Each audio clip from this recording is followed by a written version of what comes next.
Star Network is here. Hold no punches! I'm real revolutionary right now. Support this man, Black Media. He makes sure that our stories are told.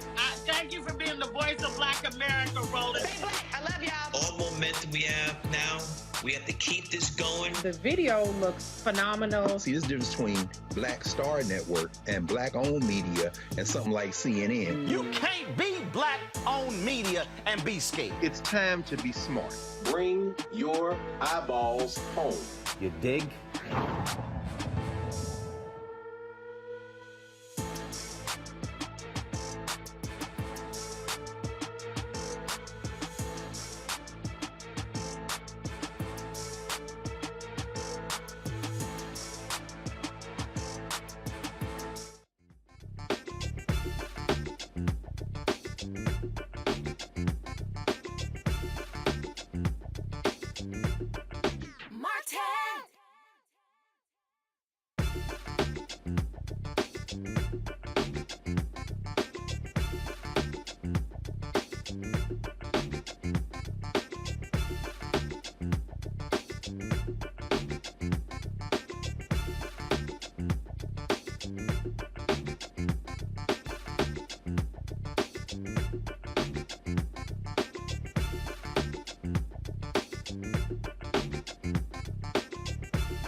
Today is Tuesday, May 24, 2022. Coming up on Roland Martin Unfiltered, streaming live on the Black Star Network. 14 students, one teacher killed in a mass shooting in Texas, in Uvalde, Texas. The community there is shocked and horrified by this incident. We'll give you the latest from Texas on another mass shooting. Also, members of Congress are already reacting when it comes to this. Will this country finally deal with its infatuations with guns and violence? Also, primaries are happening all across the country today, including Texas and Georgia. We'll talk with Cliff Albright, the co-founder of Black Voters Matter, about these primary elections that are taking place. We continue to see a focus on what has happened in Buffalo. We'll talk more about that. Also, on today's show, we'll cover other news of the day. We'll also, in our marketplace segment, talk to a black fashion designer who is doing some great things as well. Lots of things to cover on today's show. We'll also hear from Cheri Beasley, who is the Senate candidate, the U.S. Senate candidate in North Carolina. All of that. It's time to bring the funk on Roland Martin Unfiltered on the Black Star Network. Let's go. He's got it. Whatever the biz, he's on it. Whatever it is, he's got the scoop, the fact, the find. And when it breaks, he's right on time and it's rolling. Best believe he's knowing. Putting it down from sports to news to politics. With entertainment just for kicks, he's rolling. It's on go, roll, roll, y'all. It's Roland Martin, yeah. Rolling with Roland now. He's funky.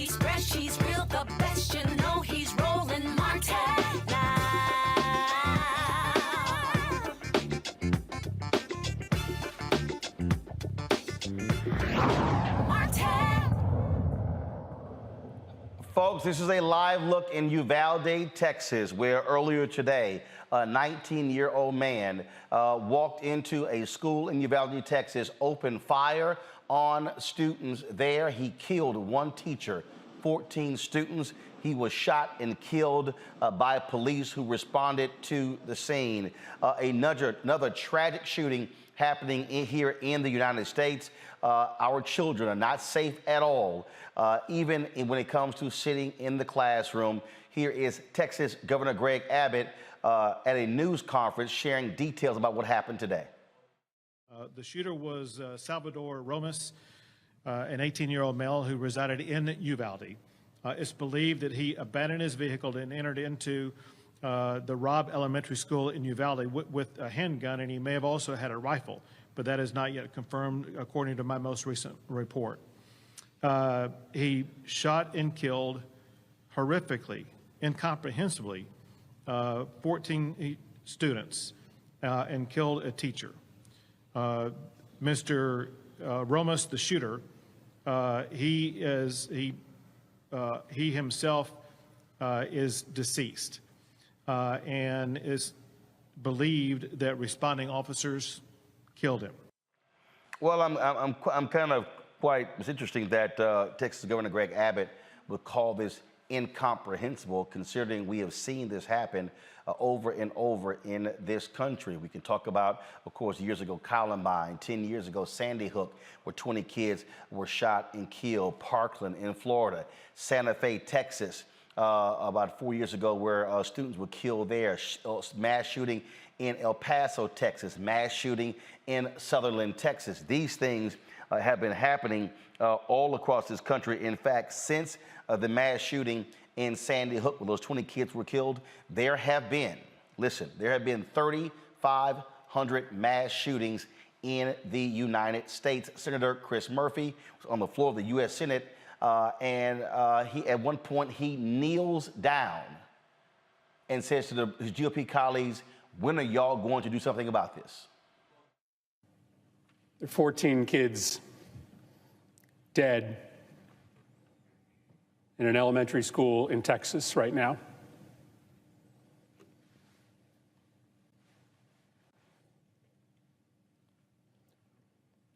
What are we doing? What are we doing? Just days after a shooter walked into a grocery store to gun down African American patrons, we have another Sandy Hook on our hands. What are we doing? There have been more mass shootings than days in the year. Our kids are living in fear every single time they set foot in a classroom because they think they're going to be next. What are we doing? Why do you spend all this time running for the United States Senate? Why do you go through all the hassle of getting this job, of putting yourself in a position of authority, if your answer is that as this slaughter increases, as our kids run for their lives, we do nothing? What are we doing? Why are you here? Folks, not only that, just to understand again, this infatuation with guns in this country, this is a tweet that Texas Governor Greg Abbott sent out in 2015. Yeah, this is what he put. I'm embarrassed. Texas #2 in the nation for new gun purchases behind California. Let's pick up the pace, Texans NRA. Again, look at the date there. That was on October 28th, 2015. Folks, tell that to these people right here. You see the tears as a mother, there's a woman there just on next to this fire hydrant who was just in tears by what took place. Folks are trying to console her with this tragic shooting. Uvalde, a city of 15,000 people, and here you have 15 people who are dead as a result of a gunman. To also understand what has been happening in this state and in this nation. Just last year, the Republicans in Texas led to actually relax the gun laws, lowered the age for someone to buy a gun to the age of 18. In fact, they got rid of the concealed carry permit, allowing people to carry a concealed gun without a permit. Georgia did the exact same thing. And so the answer in America to more mass shootings from the right is more guns.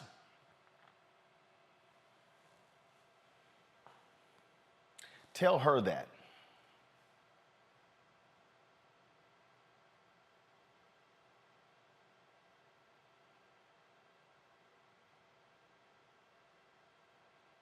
There are 14 children who will not be coming home tonight. There's a teacher in Uvalde, Texas, who will not be coming home tonight.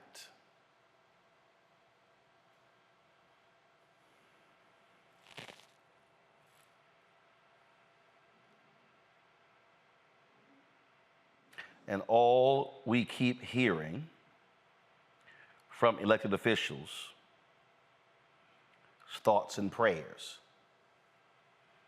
Earlier today, Brian Tyler Cohen sent this tweet out. This is Tony Gonzalez, who represents the district that contains the elementary school in Uvalde, Texas, that just got shot up. This is a tweet that he sent out. I voted no on 2 gun control measures in the House today. I am a proud supporter of the Second Amendment and will do everything I can to oppose gun grabs from the far left. He also tweeted, the far left will never stop trying to take Americans' guns. I am proud to fight for the number 2A, the Second Amendment, in Washington. There's a difference between somebody saying, I support the Second Amendment, and then someone who says, we should have no gun control whatsoever. That literally is what we are dealing with here now in the United States. And so the question then becomes, how many more shootings? How many more kids getting killed? How many more funerals? When exactly do folks realize that we have more gun deaths in this country than anywhere else? I saw one stat that America represents 5% of the world's population, yet owns 42% of the world's guns. My panel, Mustafa Santiago Ali, former senior advisor for the Environmental Protection Agency, Lauren Victoria Burke, writes for the GRIO, as well as NNPA, Robert Patillo, Executive Director, Rainbow Push Coalition, Peachtree Street Project. Glad to have all 3 of you here. Robert, you often talk about the guns that you own. But the point that I said earlier, there's a difference between folks who support the Second Amendment, but who also understand that you have to have some controls in the country when it comes to guns, and then those who say, what the hell, it's a free-for-all. Well, look, I think if you look at the text of the Second Amendment, even for, I'm a strong Second Amendment person, it says a well-regulated militia being necessary. It doesn't say everybody to get what you want to go out there and have fun. It says a well-regulated militia. So I think Congress needs to take up that mantle and actually start putting in place some safeguards. For example, you can be younger and buy an AR-15 in this country than you can be to buy a wine cooler, because you have to be 21 to purchase alcohol, but only 18 to purchase an AR-15. I think that's something we can handle on the federal level. In order to get your driver's license or your permit to be able to drive, you have to take a safety class. Well-regulated militia. I think that's completely reasonable to require a training and safety class when someone purchases a firearm. I also think that it's completely valid to have background checks. I think there are definitely some things that we can come together on and agree on, but I think because the gun lobby in this country basically controls one political party, you can't even have the most basic of compromises take place, which makes it so difficult to have anything except for executive action in order to address this rash of shootings we've had. And then that one party then brands, oh, the far left, they're trying to steal our guns, trying to take our guns. You know, they're actually trying to make sure that our kids are coming home safe. Lauren, this is a tweet that Congresswoman Jackie Spires posted 6 minutes ago. She tweeted, I refuse to participate in another moment of silence on the House floor. I want a moment of action. No guns for anyone under 21. All guns must have trigger locks that require fingerprint to be discharged. Felony charges for anyone who doesn't safely lock their gun. Does that sound sensible to you? Of course it does, but unfortunately, Robert Patillo is absolutely correct. One political party is owned by the NRA. It's as simple as that. It's about money. And as you said earlier, Roland, the answer on the right from Republicans with regard to guns is always more guns and more guns and more guns. And I'm sure you know that the state of Texas has a lot of guns, and that didn't stop anything today. I mean, the idea that, oh, but if we have more guns, we can protect ourselves against the guns is completely ridiculous. It just goes on and on and around and around and around. Donald Trump is talking to the NRA, I believe, this weekend. He'll get up there and say absolutely nothing. He'll get up there and pretend that nothing happened today, that nothing happened in Buffalo. And that's how this works. They wait it out. They wait it out. This goes on and on and on, around and around and around, and then more guns get sold. Of course, they lowered the ages because they want to sell more firearms. You know, I mean, I grew up around guns because I had a law enforcement officer as a father. He was also a hunter safety instructor, whatever. The point is, nobody needs to have the type of weaponry that this idiot had in Buffalo that murdered all these people. Absolutely nothing.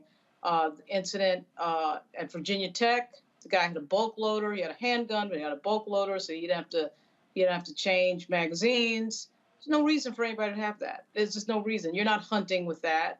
Everybody knows it. We keep going around and around. Nothing changes. Chris Murphy out on the floor of the Senate is absolutely right. Question is, what are we going to do about it? What exact action are we going to take? And I would suspect the action will be absolutely nothing if I had to guess. Again, this is a live look in Uvalde, Texas, a little bit earlier. It's a little bit earlier. Again, moments after the shooting took place. Law enforcement descended upon this elementary school in Uvalde. Here's a tweet from one of these black gun-loving NRA people, Mustafa Colin Noir, who's actually based there in Texas. So he tweeted, the gun community can't be the only people who see that mass shooters always target soft targets where there's a low chance of anyone else having a gun. What a dumbass. I mean, he literally tweeted that about 20 minutes ago. I mean, they come up with, oh, so, hey, the folks with the guns, they're going to do a mass shooting, and they're going to go to a gun range. Right. You know, there's so much to unpack here. You know, we have over 300 million guns in our country. Think about that. Over 300 million. It goes back to something you mentioned earlier, Roland, you know, about us being the leading country across the whole planet with the amount of guns that we have. But, you know, it goes so much deeper than that because we're literally creating these killing fields across our country. And we know that schools are one of the locations that is becoming a reality where kids don't want to go to school. They're afraid to go to school. Parents are afraid if they drop their child off that they may not be able to pick them back up because their life may have been taken. We've got 3 million kids who are exposed every year to gun violence in our country. And we've got 18,000 kids who are shot or killed or wounded each year in our country. The question becomes, when is enough enough? It's not like we haven't had pieces of legislation, you know, well thought out pieces of legislation that have been put forward, and you can't get it through the House or you can't get it through the Senate. You can never get it to a president to actually have it signed. Years ago, I was with an organization called Reaching Out to Others Together. It was called Root, Inc. Kenny Barnes founded it. His son was killed, and he started the organization. I worked with Bobby Rush, and we wrote a piece of legislation called the Can Do Bill to begin to address some of these issues, not taking people's guns away, but actually focusing on all these components that were a part of it. And you can't even get the most common sense piece of legislation to pass, let alone the additional hard work that needs to happen. We literally are sacrificing our children, and we're sacrificing others, and people refuse to do anything because big money has gotten into the lobbying game to actually stop anything from going forward. So we're going to continue to lose our children until somebody's are willing to stand up and do the right thing. This has nothing to do with the Second Amendment. You know, I grew up as a hunter in a family that hunted and all these other types of things. You know, we no longer need a militia. So for folks who lean on that, I'm always confused. We have a military, we have a National Guard, we have a number of other entities to make sure that we are protected, you know, if there is a force, an external force that comes into our country. The real entity that is causing the damage are folks who live inside of our country. So we put huge amounts of money to defend our country from external forces. It's time for us to put the same amount of attention to these internal forces that are literally taking our children's lives away and destabilizing our country in both the urban and rural areas. Indeed. So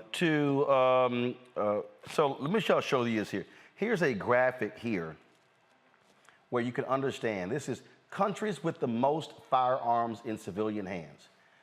So the United States, 393.3 million, Robert. India, 71 million. China, Pakistan, Russia, Brazil, Mexico, Germany, Yemen, Saudi Arabia. If you literally add up the other 9 countries, they don't even equal the United States. I mean, this is a flat-out gun-loving country.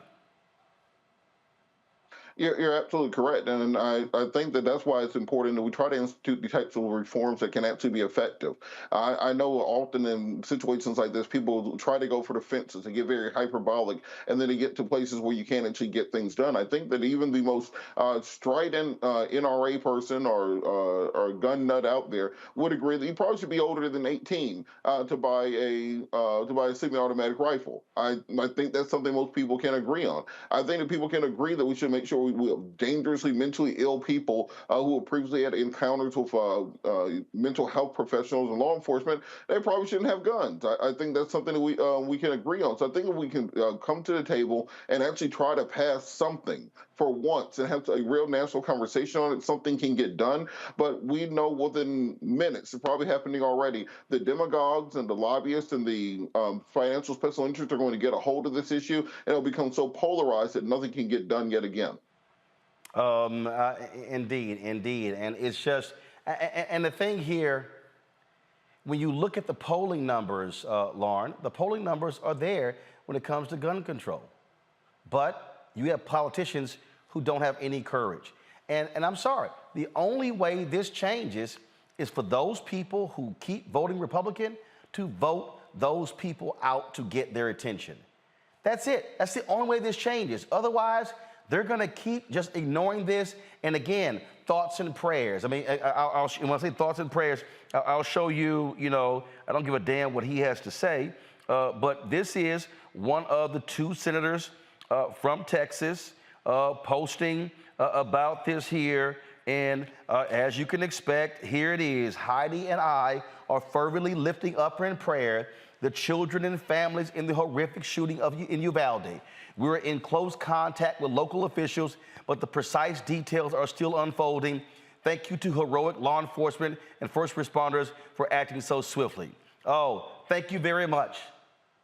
Do nothing, Senator Ted Cruz. Yeah, it's not just do nothing. I mean, he is on the side of more guns, more guns, more guns, and more guns. So he's part of this. So when people say that these people have blood on their hands, they're actually accurate. So, I mean, this idea that, oh, let's not politicize it, let's not get hyperbolic. No, let's get hyperbolic. I mean, there's 14 kids are dead. I mean, it's a big deal. That's a huge deal. And the fact that we act like, you know, it's just another day in America and it's no big deal is incredible.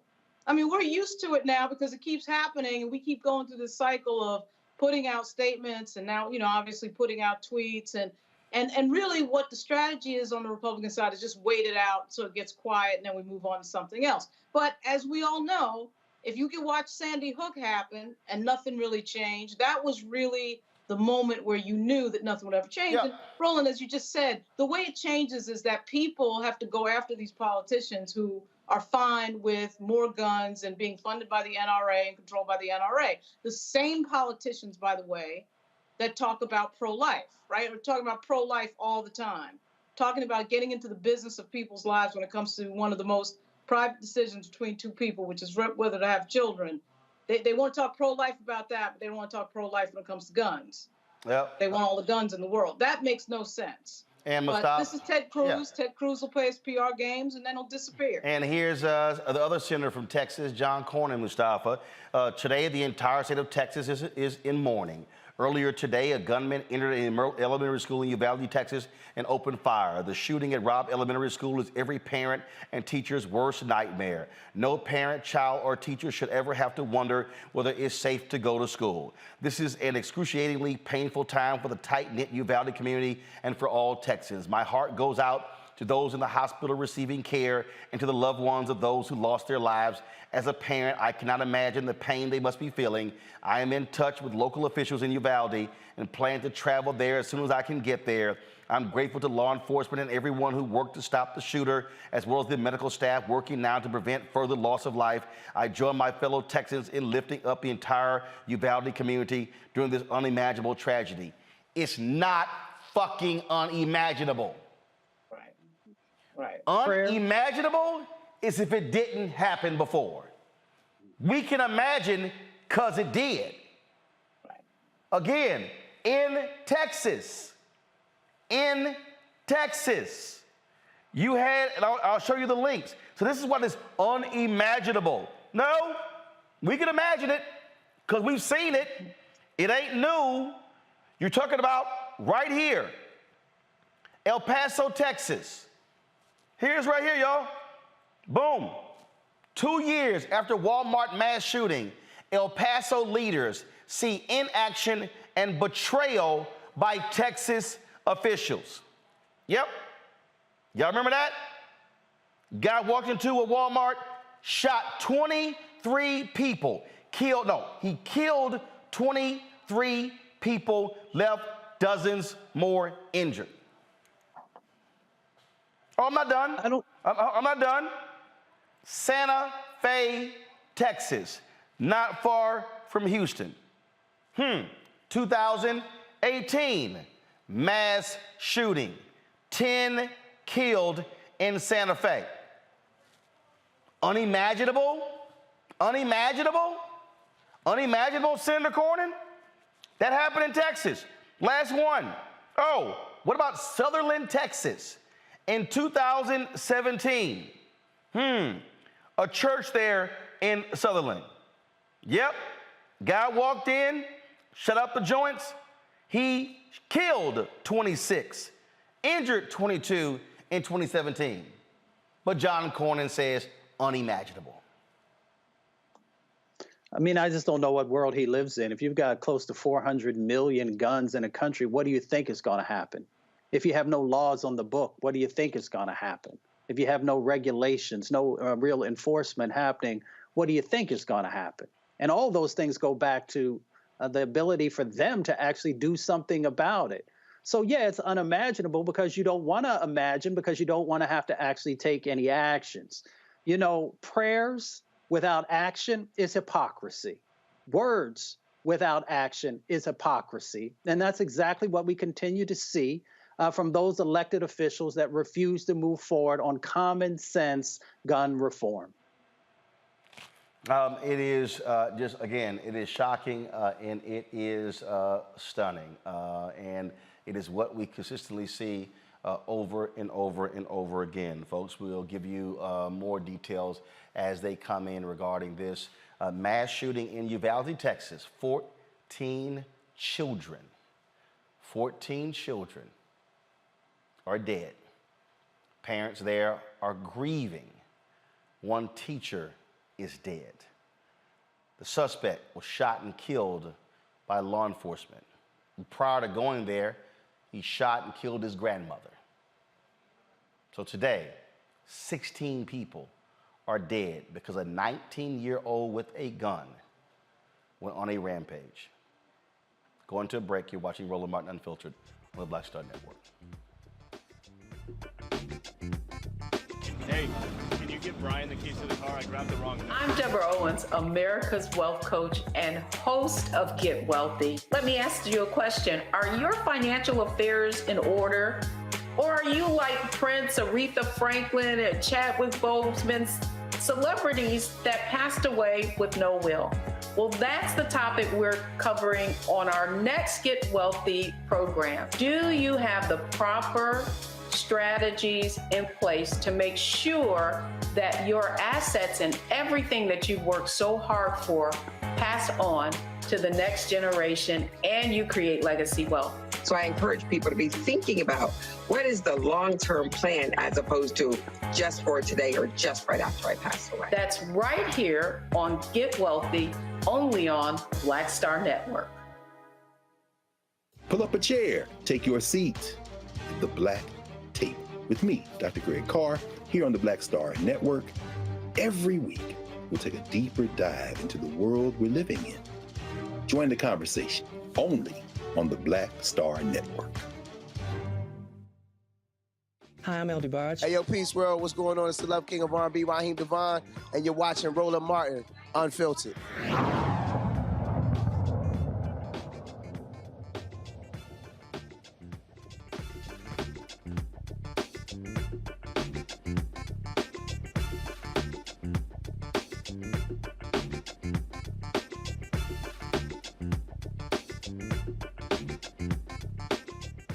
Folks, around the country, voters went to the polls today for runoff elections in Texas, primaries in other states like Georgia. Of course, we are in the middle of the election season, a number of local, state, and national races.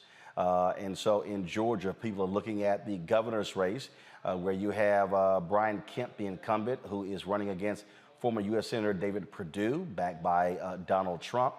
You also, of course, have Herschel Walker, who's trying to get the Republican nomination to face U.S. Senator Raphael Warnock. On the Democratic side, Stacey Abrams is running unopposed, setting up a potential rematch with her and Kemp, where they opposed each other in 2018. So we're looking at all of those races.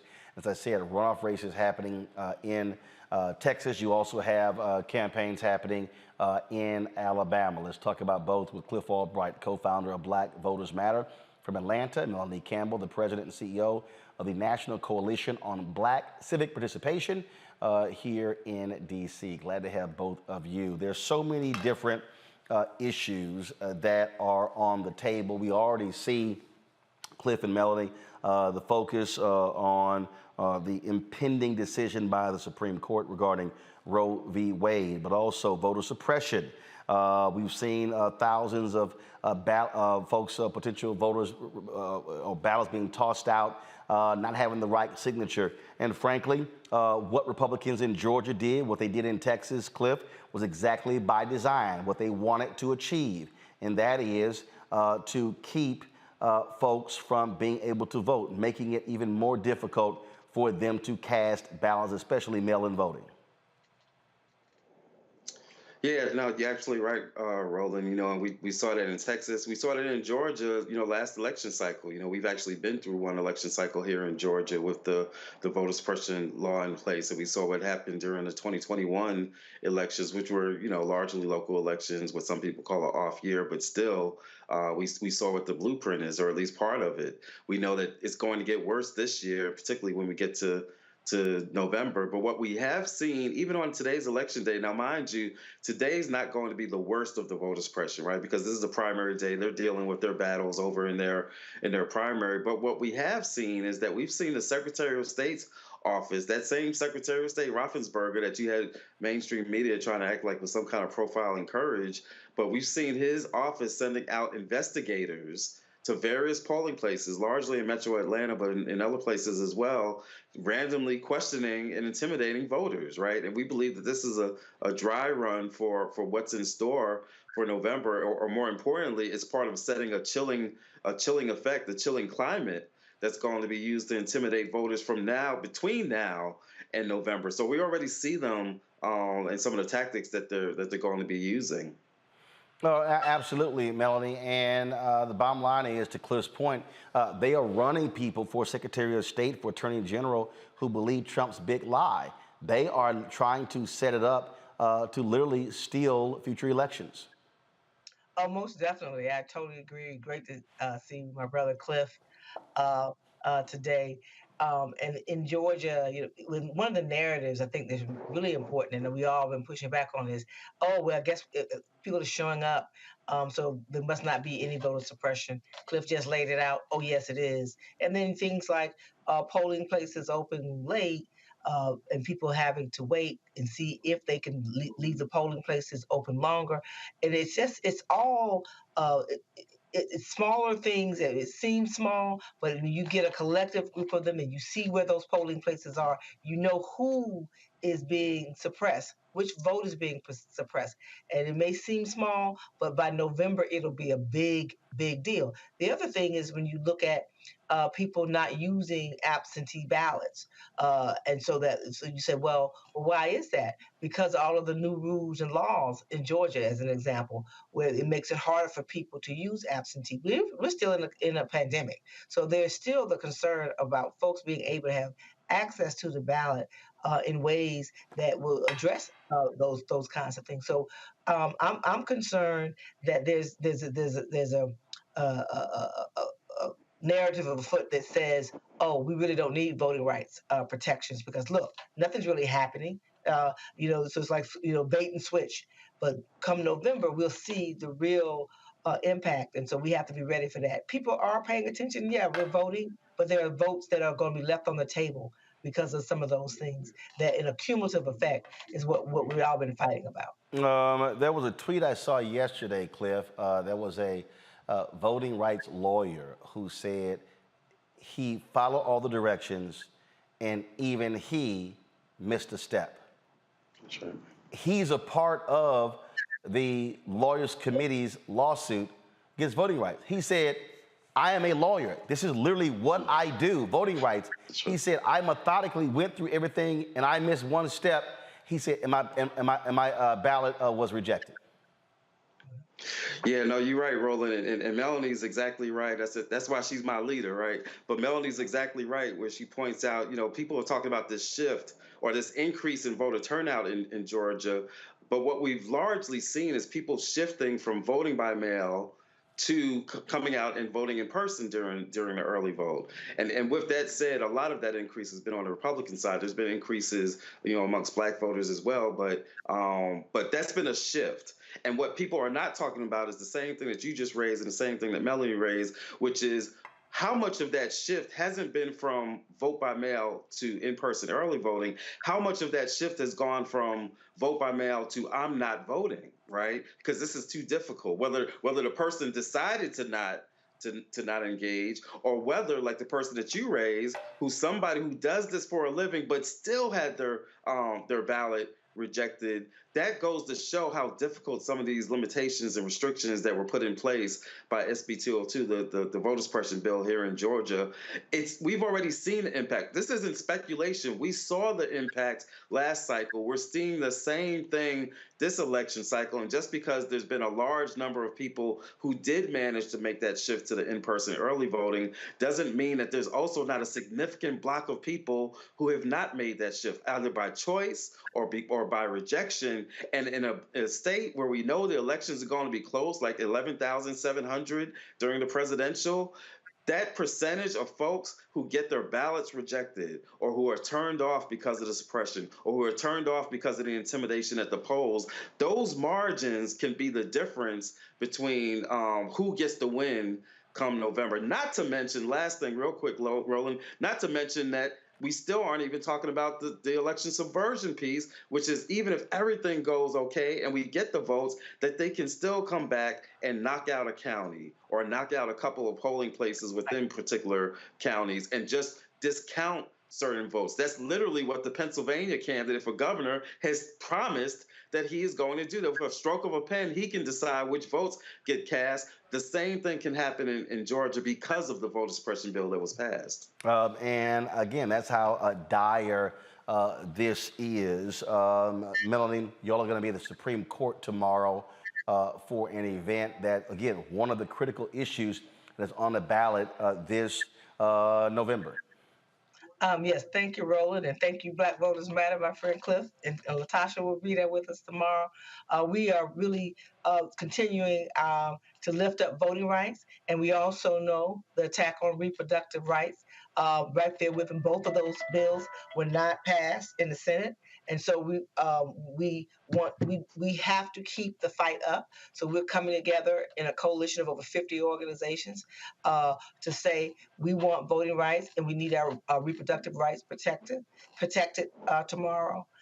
We connecting the voting rights. Nothing can sustain itself without voting rights.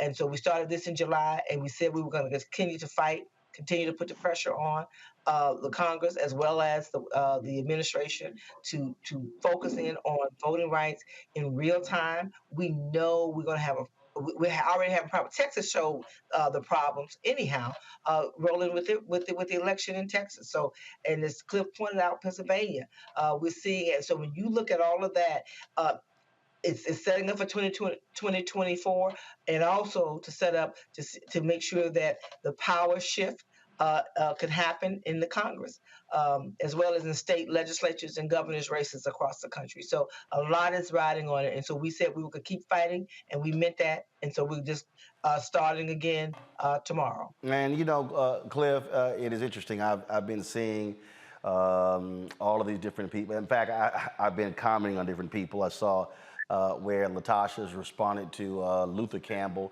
for some comments that he made about voting. I've been going back and forth with these folks on the page of comedian Eddie Griffin. I mentioned this yesterday where he posted this on his page. Trump may have hurt your feelings, but Biden is hurting your family, finances, and your freedom. The Democrats are not working for you; they're working for the devil. So look at that, 2,000, 16,000, almost 17,000 likes, almost 3,000 comments, and of course I had to go on there and I said, really? So do y'all want to talk about the gas price gouging bill where no Republicans voted for? Do y'all want to talk about the baby formula bill where only one Republican voted for? I said, you want to talk about out of Galveston County, where Republicans control the county commission by 4-1, but they then split up the only black seat into 3 different pieces. And so now every single county commissioner's district or precinct, 62% of all the voters are white. I said, oh, I guess y'all don't want to talk about that. So, you've got black people out here who, again, we all 3 of us have been critical of Democrats. We also are very clear about the policies that are being passed by Republicans that have a detrimental impact on black people.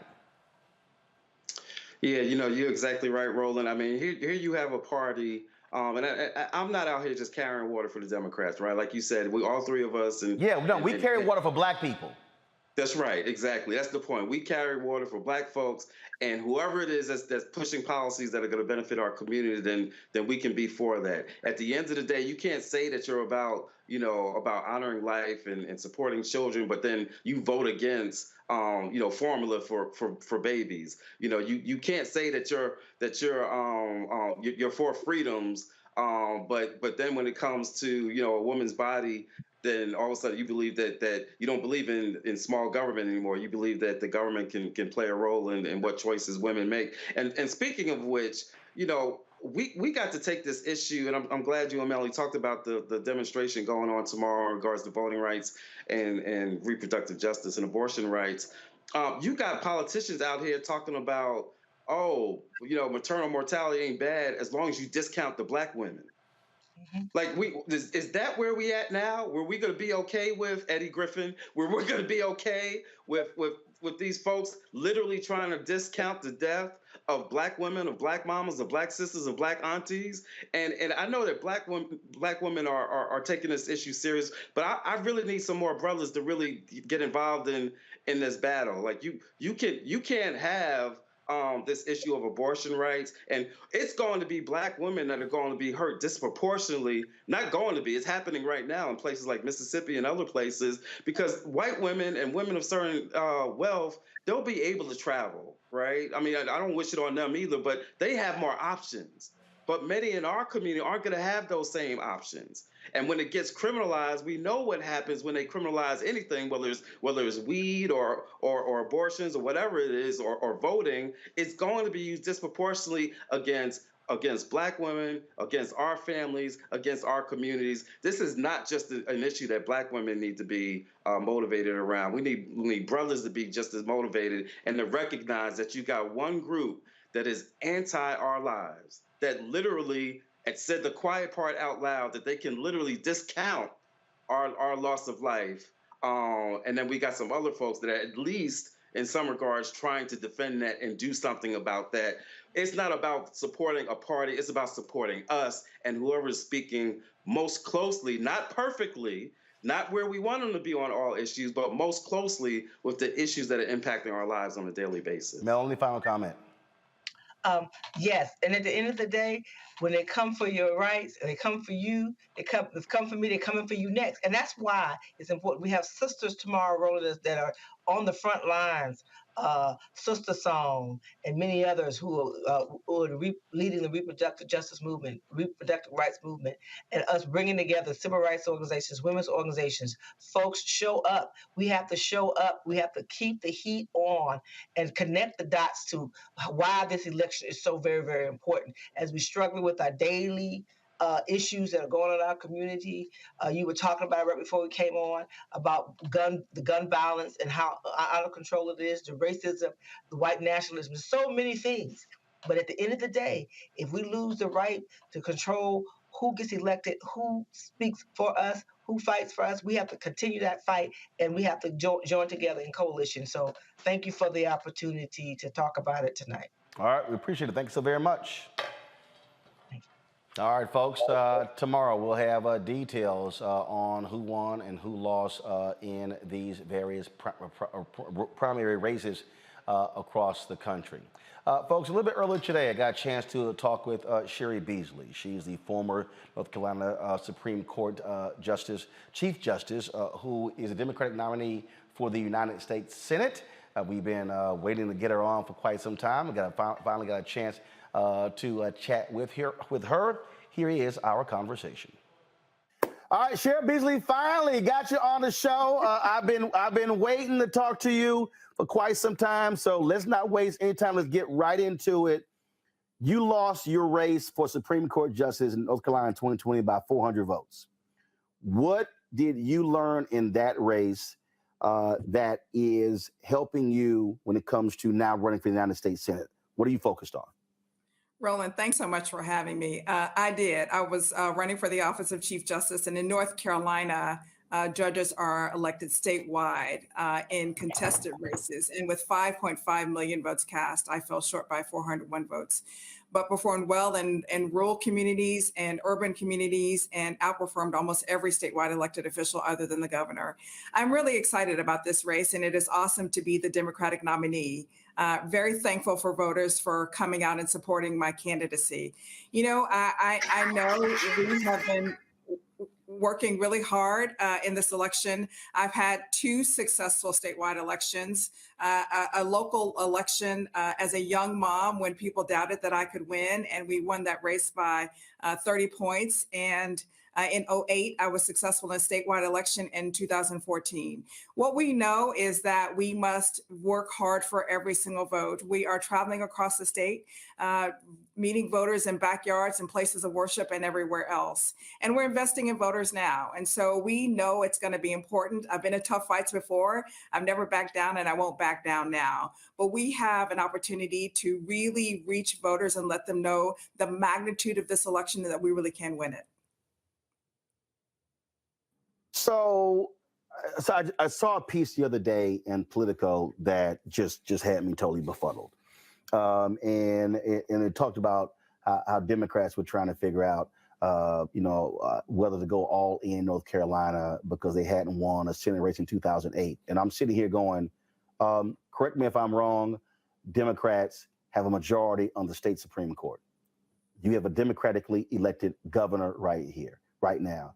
You've had successful challenges against the law, against gerrymandering, racial gerrymandering, political gerrymandering. You have people fighting back against voter suppression. How in the world would these folks in D.C. not go full in when you have a potential to actually win the U.S. Senate seat if you put the resources and the boots on the ground to do it? You know, Roland, I'm really excited about where we are. I've been in public service in North Carolina for nearly 30 years as a public defender, a judge, and Chief Justice of the Supreme Court of North Carolina. And I have been working hard to uphold the law and the Constitution and to make sure that laws are applied equally to all people. We really do have an amazing opportunity. I know that Washington has failed people here in North Carolina, and so many people are struggling.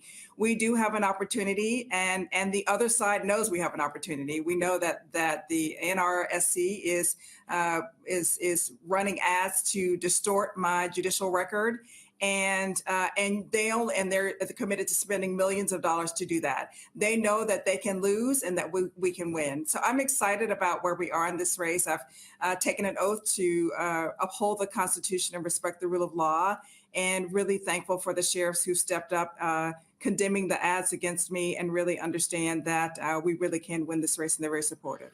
But in order to win the race, you've got to have folks who believe in it, and you've got to hit those rural parts of the state. When I examined the 2020 race, and when Tillis was running, I saw some numbers anywhere from 16 to 18% among African Americans, and I was talking to folks there, trying to explain to folks what I was asking, what was going on when you were talking about one of the people who's the architects of the voter suppression laws. You still have a Republican Party in your state that is doing all it can to suppress Black voters. You've had all of these groups fighting like crazy over the last decade. So North Carolina literally has an opportunity to be like Georgia if you're maximizing that turnout. We do have an amazing opportunity to really win this race. And I'm very thankful that I've always performed well in rural communities and urban communities. If you look at a map of the last election, you'll see that I was able to outperform President Biden and Tom Tillis. And so we've been able to do well in these communities. We also know that there is a national interest. We've seen the Senate Majority PAC invest in North Carolina on my behalf. This race is winnable. My campaign is certainly making investments of voters all across this state. And we are excited about the energy and responses that we're seeing from voters here in North Carolina. The East Carolina University released a poll showing that your opponent, Representative Ted Budd, holds an 8-point lead. When it comes to the issues, how are you going to differentiate yourself? And what are you saying to the voters as to where you stand on why they should be electing you over Budd for the United States Senate? There's actually additional external polling that shows us actually neck and neck. And that's what Republicans know. That's why they're investing in this race, working hard to distort my record. But, I'm really excited about where we are in this race. And there is a real distinction. I'm a mom who has raised her twin sons along with my husband with shared values of hard work and faith and integrity. And I didn't raise my children in Washington, I raised them in North Carolina. And what we know about Ted Budd is that he is not good for North Carolina. He does not speak for the people in North Carolina. We know that here we are in a shortage with baby formula, and he just voted against the legislation to increase the supply of baby formula for people in North Carolina. We know that he's not good for North Carolina because he voted against increasing veterans' pay. He voted against infrastructure legislation, which would have brought good paying jobs to North Carolina. He voted against increasing and making access healthcare more accessible to people here in North Carolina. So actions speak louder than words, and he does not speak for the people here in North Carolina. He will not put North Carolina first. He will put special interests first. We need somebody in the Senate who's going to fight hard for the people of the state, and that's exactly why I'm running. And when we look at, I mean, obviously, you've been focused on even the issue once the Supreme Court rules on Roe v. Wade and that particular issue and how it affects voters there in North Carolina. You know, I'm a former judge for 22 years and Chief Justice of the Supreme Court, and Roe told us that a woman's right to privacy to make her own reproductive health choices are grounded in the 14th Amendment and other constitutional amendments, and really and without government interference. And so to roll back constitutional rights granted by Roe is disheartening. In fact, there's never been a time. We've seen certainly over the course of history that rights are granted, but the fact that they've been rolled back is deeply disturbing. We know that my opponent, Ted Budd, is open to absolute ban for abortion, even in the instance of rape, incest, or risk to health of a mother. That's just absolutely unacceptable. People and women in North Carolina know and remember a time before Roe. We need to fight to secure this constitutional right. And certainly, if I remember the Senate now, I would have voted to support the Women's Health Protection Act. And people in North Carolina are incensed by this recent leaked draft opinion, and they're incensed by the Senate's failure to act. Now, when we talk about the concerns of Black voters in particular, you talked about outperforming President Biden in 2020. When you look at polling data now, his numbers are down across the board in North Carolina, and there is tremendous enthusiasm on the Republican side. What are you doing to speak to that, to address that enthusiasm issues, to get Democratic voters, to independent voters, to get young voters, to get African-American voters to understand that sitting this election out is not an option? If you're upset about the George Floyd Justice Act not being passed, of course, tomorrow's the second anniversary of George Floyd's death. If you're upset about voter suppression laws not being passed, well, if Democrats expand their majority in the United States Senate, you can actually overcome the obstacles put in place by Senator Joe Manchin and Senator Kyrsten Sinema. You know, I think people really do get it. We are seeing excitement among Democrats, independents, and Republicans about my candidacy. And people really do understand the magnitude of this race. But we are reaching out to everybody, young people, college students, and people in urban and rural counties and everywhere else. And we really are investing in voters and making sure that people really understand. I think the other piece of that is, you know, it matters that you have a candidate who cares, who's a mother who's raising children in North Carolina, who is invested in North Carolina, who's been in service to the people of North Carolina for nearly 30 years. It matters. There's a real opportunity to excite voters in a way that we've not had for quite some time, frankly, since President Obama ran and did well in North Carolina. So we are excited about working with people across the state, really energizing people and helping them to really see what's at stake, that our constitutional rights are at stake. And even with this leaked opinion, which is about the constitutional right to privacy, when you look at the language of this opinion, it really does make us all concerned that really civil rights are at stake. And people really must understand the magnitude of this election, the opportunity to expand the Democratic majority, but the opportunity to also have a senator who's going to commit to passing legislation that's really grounded in humanity and in justice. But here's what's strange to me. 10 Black people gunned down in a grocery store in Buffalo, New York. Last week, the House passes a bill to deal with domestic terrorism. One Republican voted for it, Congressman Adam Kinzinger of Illinois. Representative Ted Budd voted against that. We're talking about in the aftermath of 10 Black people being shot, and this man would not support a bill that would beef up federal efforts to deal with domestic terrorism and white supremacy? That's another example of how Ted Budd doesn't serve North Carolina well, how he will not put North Carolina first, nor will he put this nation first. My heart goes out to the families and community of Buffalo who are dealing with just a horrendous tragedy.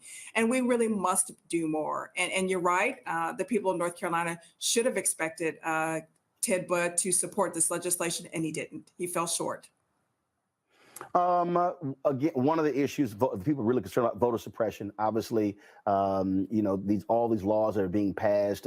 Your North Carolina legislature was right there with it as well. And so, you know, we see ballots being thrown out, thousands of ballots in Texas, in Georgia, how they're being impacted. And so, what are you also doing on the voter education front to ensure that folks don't get caught up in this vortex of voter fraud, which is totally BS, and that their votes, their ballots are actually fully counted? Well, there's education around making sure that people understand how to cast a vote. There's also education around making sure that people understand that their precinct might have moved, particularly on college campuses, where on some of the campuses, there's now a line drawn through the campus, and where there was one precinct, there are now two. So we're certainly being a part of those educational efforts, but we're also making sure that elections will be monitored. There will be lots of folks in the general election who are monitoring voting precincts so that if there are problems that arise, people will have someone to report those incidents to immediately so that they can be rectified. Obviously, we're seeing intense focus by a lot of Black women all across the country as well. And so what is it looking like for you there? Do you have an energetic base of Black women who are really ready to go out and do all necessary to put you in the United States Senate? You know, there is a lot of excitement around my candidacy.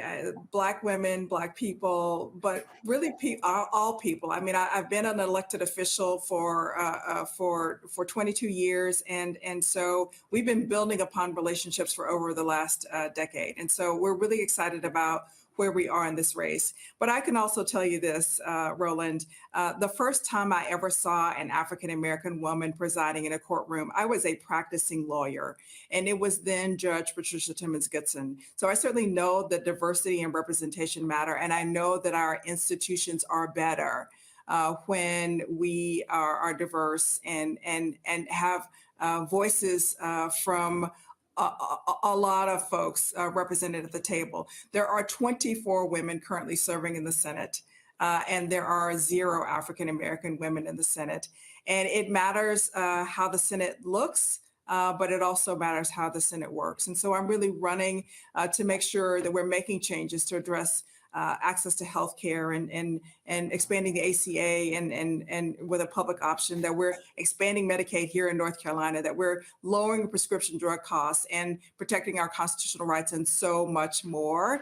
But I have to say that a lot of people really are excited. And I know it makes a difference to have the voice of an African-American woman on the Senate floor. Last question on that point about expanding Medicaid. I talked to a few years ago with Reverend William Barber, and he talked about being at a parade, and he said, and a white man came up to him, he said, with a Confederate flag draped around his neck, but tears in his eyes, thanking him and NAACP for fighting to keep rural hospitals open. This is one of those issues where a lot of white voters, poor white voters, were initially resistant to Moral Mondays until they realized, wait a minute, the issues they're talking about impact us. And I actually met a group of white women who were in the hills of North Carolina who opened an NAACP chapter. And so that issue of closing rural hospitals has a direct impact on those voters. Is that one that also separates you and your opponent, Representative Budd? Well, it absolutely does. And we do know that so many people, because rural hospitals are closing, are traveling an hour and a half to give birth. and other kinds of healthcare needs. And there's something deeply wrong with that. And so we know that access to healthcare is by cost, but it's also by proximity. I'm going to put North Carolina first. I think the other piece, too, that you just made the point is that so many of these issues really are not partisan. If you don't have clean air and clean water, doesn't matter whether you're Democrat or Republican. If you don't have access to good quality health care or to be able to get to a healthcare facility, it doesn't matter whether you're Democrat or Republican. If you've been gerrymandered and live in a rural community, it doesn't matter whether you're Democrat or Republican. And so many of these issues really do resonate, and people understand that these are issues and rights that people have here in this state that I'm going to fight for. And that does distinguish me between against Ted Budd, because he's not going to put North Carolina first.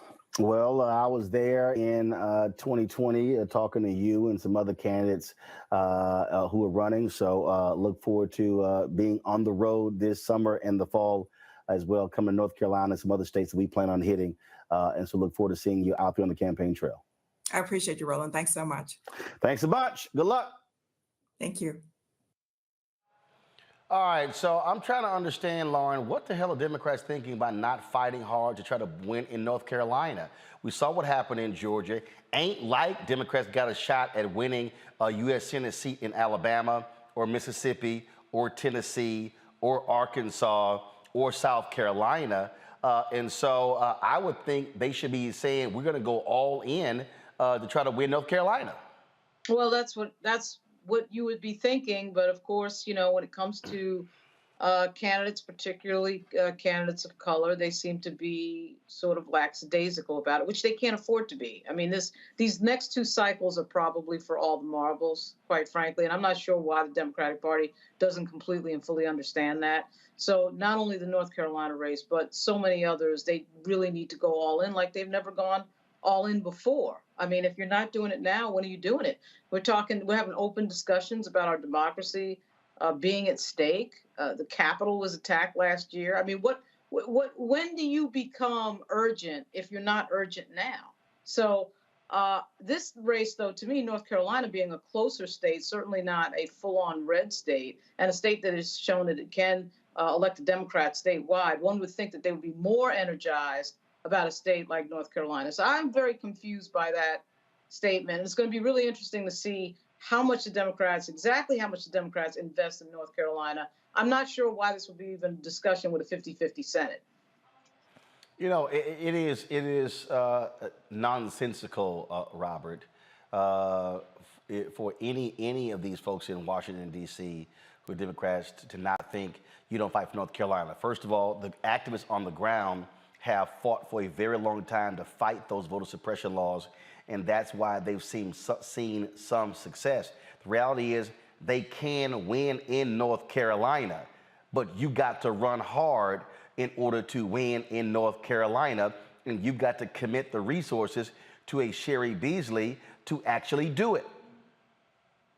Well, you have to understand, national Democrats, for some reason, despite getting 81 million votes in the last election, still run as if they're underdogs, still run as if they have such finite resources like they had during the OFA period that they can only get behind only the slam dunk, if you will, campaigns. They did the same thing here in Georgia for the longest period of time. It was local activists on the ground, people fighting the good fight in all 159 counties that flipped Georgia into being a purple state bordering on blue. And the same thing can happen in North Carolina. The same thing did happen, indeed, during the Obama years in North Carolina. So I think that you have to get new and more innovative leadership into the DNC, into the DCCC, into the Democratic Senate Campaign Committee, all the way down the lines, and make them understand that, look, the future of the party particularly is not going to be in the Rust Belt. It's no longer going to be, in Scranton and in Cleveland and many of these upper Midwest states. It's going to be in the Sun Belt. It's going to be in the South, where you're having massive population shifts. More people are moving to Charlotte every day because of corporate jobs coming from liberal states. And if you put the investment in now, you can hold those states for the next generation. How do you even expect to ever win, Mustafa, if you don't run and try to win?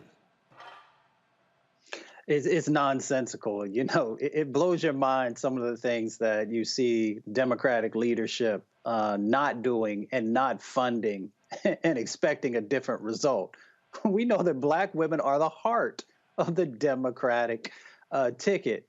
And if we know that, then protect the heart. And when you don't do that, it just makes absolutely no sense. North Carolina is very much in play. You have an extremely strong candidate. You should be pumping resources into the state of North Carolina to make sure that she has the ability, has the capacity to be able to win.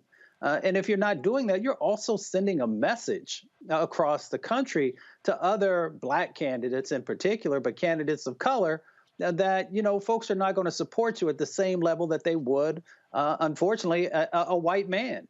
So you need to win Virginia. You need to win North Carolina. And you actually have a chance of winning Georgia also in a number of important seats. So get your act together, make the investments that are necessary, and it will yield positive results. Simple as that. All right, folks, got to go to a break. Hey, if you're on YouTube or Facebook, hit the like button. We should easily be about more than 1,000. Look, almost 3,000 of y'all watching right now. In fact, we've got 3,000 folks watching our live show, and then we have almost 1,000 people watching our live stream coming out of Uvalde. So please hit the like button and hit the share button as well. If y'all want to support us in what we do, please download the Black Star Network app. We're available on all platforms: Apple phone, Android phone, Apple TV, Android TV, Roku, Amazon Fire TV, Xbox One, Samsung Smart TV. And your dollars make it possible for us to be able to cover the stories that absolutely matter. So please do so by joining our Bring the Funk fan club. Our goal is to get 20,000 of our fans on an annual basis to contribute an average of $50 each. That's $4.19 a month. That's 13 cents a day. You can do so by hitting P.O. Box 57196, Washington, D.C. 20037. -0196, and of course Cash App is $RM Unfiltered. That's the only one that we have, no other one. $RM Unfiltered. PayPal is R Martin Unfiltered. Venmo is RM Unfiltered, and of course Zelle is Roland at RolandSMartin.com. Roland at RolandMartinUnfiltered.com. We'll be right back.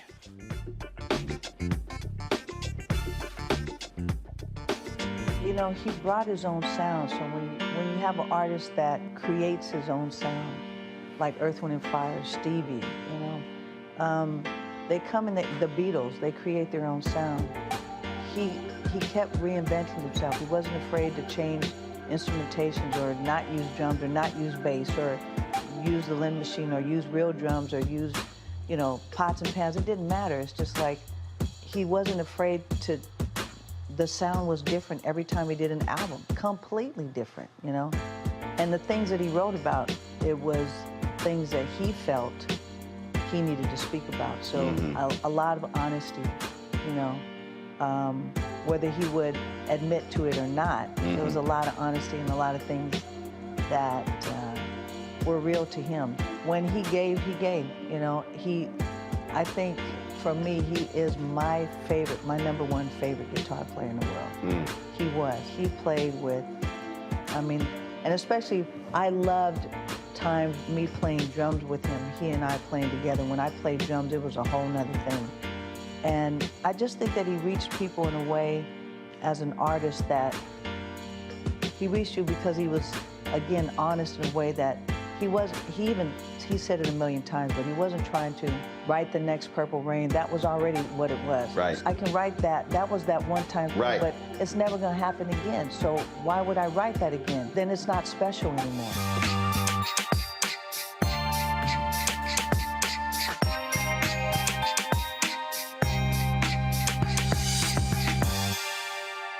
Hi, I'm Gavin Houston. Hi, I'm Carl Payne. Hey, what's up, y'all? It's your boy, Jacob Lattimore, and you're now watching Roland Martin right now.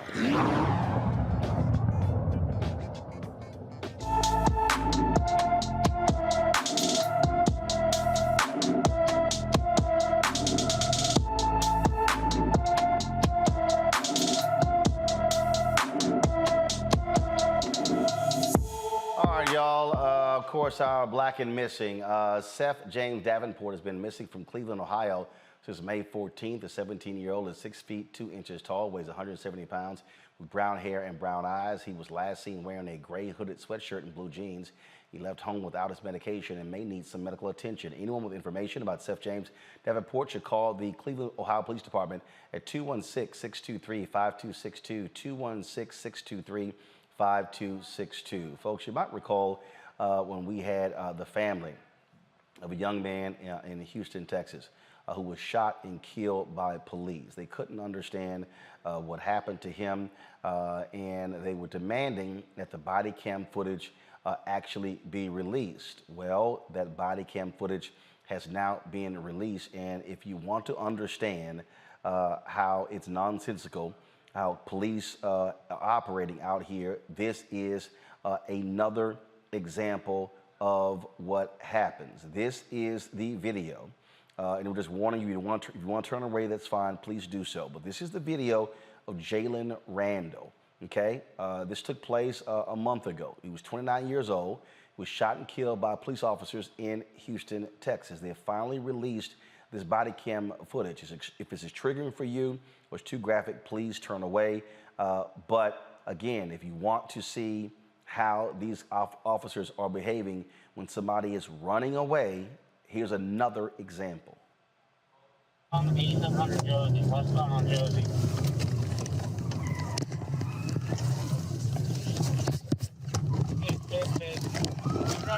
Hey, let me see that!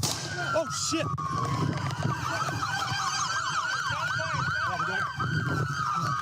Hey, watch out behind me, watch out behind me.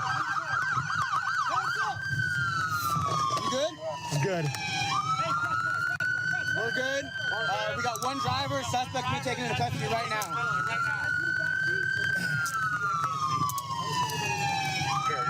Roll the windows down. Yeah, give us a second. Roll the windows down. Do it now. Roll the windows. Drag him back. Drag him back. Keep your hands up. We can see him. All right, now, folks, Randle was shot and killed on April 27. Officers say they were trying to arrest him for 3 felony warrants. Here's the question. You saw the video there. We can stop it now. You saw the video there, and Mustafa, he's literally 3 seconds out of the car. They fire. He's running away. The rationale for using deadly force. At no point in the video do we see him shooting at officers. Where was their life in imminent danger to use lethal force? From what we see, there was no, danger from this individual. But we also know that there, as I mentioned earlier, there's this killing fields mentality that is going on across our country. And law enforcement plays a role where, because we are so dehumanized, they continue to, react without provocation in many instances. And at the end of the day, we're the ones that continue to lose our lives. So we have, things have to change. We continue to say that things have to change, but there's no accountability in the process to make change happen, which makes it extremely difficult, and what causes the frustration that we find in our community that, that they continue to take our lives. It just, again, utterly nonsensical. Lauren, again, we hear law enforcement talk about how the difficulties that they face and things along those lines. Again, you see this video. I mean, in fact, guys, come back, actually, to take it back. No, you're fast forwarding through. Go forward. I want to show people the number of police officers who were on the scene. So if you keep going forward. You're going to see in a second here. Stop right there. So one, look at the number of officers who are on the scene. Now let's fast forward again. I want to take it through. Folks, I get 3 felony warrants, but there's a lot of police officers. Go right here. Look at this shot here. Okay, look at the number of officers on the scene. I can count right here. 1, 2, 3, 4, 5, 6, 7, 8, 9, 10. So you mean to tell me that if somebody's trying to run away, your first option is to use deadly force? Yeah. So what I saw in that video was the car stopped, and then the cop put the gun in his hand, and I heard him say, "Oh shit," as if he made a mistake, as if he pressed. A lot of these guns have very heard a gunshot, then oh shit. Right, like as in I just effed up. That's what I thought I heard there. What it looked like to me was he exited the car, he pointed the gun, and you know what police are generally taught is that if you point your gun at somebody, you have to be ready to fire it. Like you're not pointing the gun just to point the gun, you're pointing the gun in preparation to fire. A lot of these guns have very sensitive trigger mechanisms. And I think the adrenaline, it looked like to me, the adrenaline, you know, went through to the trigger and he shot that guy by accident. Jalen Randle was actually looked to me like he was turned away, had his back to him. He was. Back to the officer. So that to me is what I would define as a bad shoot, just looking at that video for the first time. I'd be interested to know what the 3 felony warrants are. Unless the 3 felony warrants are, if he's a serial killer who, you know, killed 20 people, I don't understand how that happened. I mean, even if it did, I mean, the guy in Buffalo, as we've all observed, as we've seen a million times, these people in Buffalo, you know, the guy murders 10 people with an assault weapon and walks away unscratched, right? I mean, it's amazing. Yep. And this guy, Jalen Randle, I don't know I don't know what the 3 felony warrants are, but even so, right? He's got his back to the officer. So where's the threat? Where's the I fear for my life? He's got his back to the officer. Officer immediately comes out, points the firearm at him, and the firearm immediately goes off. And he says, "Oh shit," on the video. If that's him, and that sounded like him on the video, so that's hugely problematic. Robert, I get it if a guy is running away from the cops and he's running and he's firing back. Okay, I get that. You don't have that here. And there's just this natural reaction for these cops. Oh, how dare you run away? I'm going to shoot you. Well, you know, I think there's just certain professions you have where you can't have an oh shit moment. You never want to be in court and your lawyer says, oh shit, like right as the jury's about to go back for their verdict. You don't want to be in surgery and the doctor says, oh shit, like right in the middle of brain surgery, something along those lines. And when you're a police officer, you can't have an oh shit moment that results in the death of another individual. We all heard what the officer said on the video. We saw that the Mr. Ramsey was unarmed, that he was not attacking officers, he was not proceeding towards them.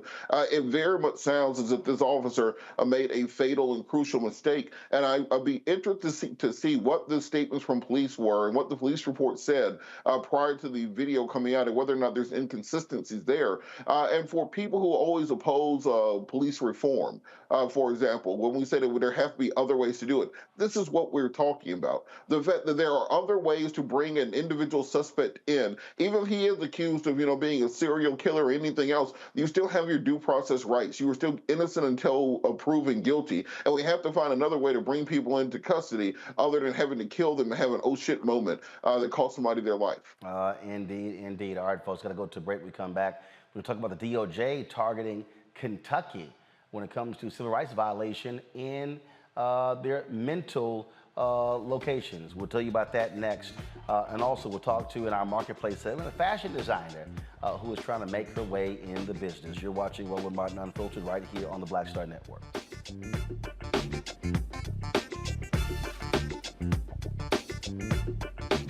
Next on A Balanced Life with me, Dr. Jackie, summertime when the living is easy, or is it? Summer vacations, class reunions, kids in summer camp, all fun, but stressful. You need to get into a summer mindset and have a plan. Oh yes, our panel gives us their favorite summer planning hacks. On a next A Balanced Life with Dr. Jackie here at Black Star Network.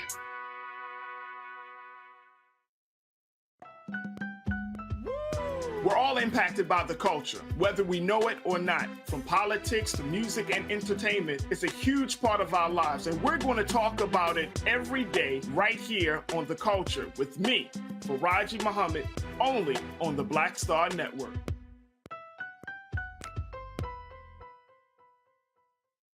Hey everybody, this is Sherry Shepherd. You're watching Roland Martin Unfiltered, and while he's doing Unfiltered, I'm practicing the wobble.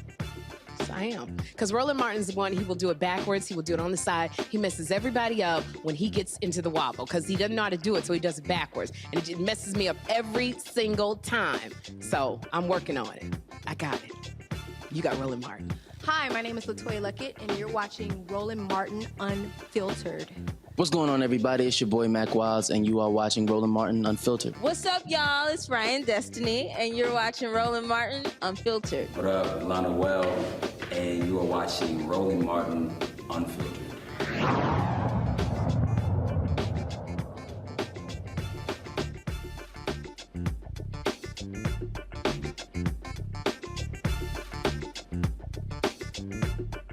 The Department of Justice has launched an investigation into Kentucky's treatment of the mentally ill in Louisville and Jefferson counties. The focus of the investigation is to determine if Kentucky isolates those who are severely mentally ill in psychiatric hospitals because of the lack of community-based mental health resources available. Assistant Attorney General Kristen Clark of the Justice Department Civil Rights Division says she wants to make sure those who have mental illness are not unnecessarily coming into contact with police. The DOJ is currently investigating the Louisville and Louisville Metro Police Department's patterns and practices, including their treatment of those experiencing mental health crises. A Georgia prosecutor will not prosecute Atlanta police officers for their interaction with two college students in May of 2020. The students were stunned with tasers and pulled from a car while sitting in traffic caused by protests over George Floyd's death. Monday, Cherokee Judicial Circuit District Attorney Samir Patel dismissed the warrants filed against the 6 officers involved. Patel released this statement. Not only was law enforcement acting within the scope of their legal authority in their actions to obtain compliance, their actions were also largely consistent with the Atlanta Police Department's own use of force policy. The DA added that he could not find probable cause to prosecute the officers involved for a crime under Georgia law. What, Robin, what the hell? I mean, we all remember this video, and these 2 students were just shocked and stunned, and these cops just went ape shit, hitting them with tasers, yanking them out of the car, and they were like, what is going on? And to District Attorney Patel's point, if the law does not make this type of conduct by police officers illegal, we need to change that damn law. Right. When we talk or change the department's use of force. Exactly. When we talk about criminal justice reform, there's a lot of discussion about what goes on in Washington, D.C., what is Biden doing, what the Justice Department doing. No, this is a local election issue. This is what your state representative does. This is what your state senator does. So if it is not illegal in Georgia to tase people for no damn reason because you can't do your job as a police officer, that means that when the legislative session opens next year, that's the first thing that needs to be on the board, as well as working with the city council and the new mayor, and also to talk to the police department to find out how you can change those policies, because if it ain't illegal, it needs to be. You know, it was crazy. I mean, I remember this video so vividly. They were Morehouse and Spelman students. Again, they were yanked out of the car. Now, the video that we showed you was that's the body cam footage, okay? So this is the body cam footage. Turn it up. And body cam video shows another officer hitting the car window with a baton. Open the window! Open it! Then police confront the passenger, Tanaya Pilgrim, who doesn't exit immediately because the car is moving. The video shows Officer Mark Gardner responding with his taser. It was a vicious act. The tasing, it went on for some time. The person you're hearing is the previous DA who was defeated. Now, come to my iPhone feed. Now again, that's from the body cam footage. This is from another angle, and you will see, and they're sitting here, and it's like these. He's sitting. First of all, you're driving. You're surrounded by cops. You're just trying to figure out what the hell is going on, and you're like, I don't know what's. If I'm them, Lauren, I'm acting the same way. Like, what in the hell is going on? You're on mute. Can you hear me? Yeah, now we got you. Okay. I think the key phrase that you said out there was acting within the scope of their legal authority. Well, the question is, what is outside the scope of an officer's legal authority? I can't actually think of anything that's outside the scope of their legal authority. I mean, they in fact have a license to kill. They can use deadly force if they choose to use deadly force. You know, the scope of their legal authority, I have a feeling, is going to be pretty wide in that jurisdiction. So, as Robert Patillo, once again, very smartly said, I mean, you have to change the law. And, you know, it amazes me that we sit here, we watch these videos every night, like the one you had last night with a young lady, with a cop who got fired, I believe in Tennessee. You know, imagine what was going on previous to video. I mean, if they're doing this now, and you know, they've got, of course, their body cameras are working. Nobody seems to care. You know, these cops are sort of comical to watch the fact that they don't seem to think that there's a problem with their own cameras running and that they're filming this. I mean, at least the dummy in Tennessee turned his camera off for some of it, right? But the key part was actually on camera. But it's amazing to me that they put this stuff on film and think nobody's going to have any reaction to it.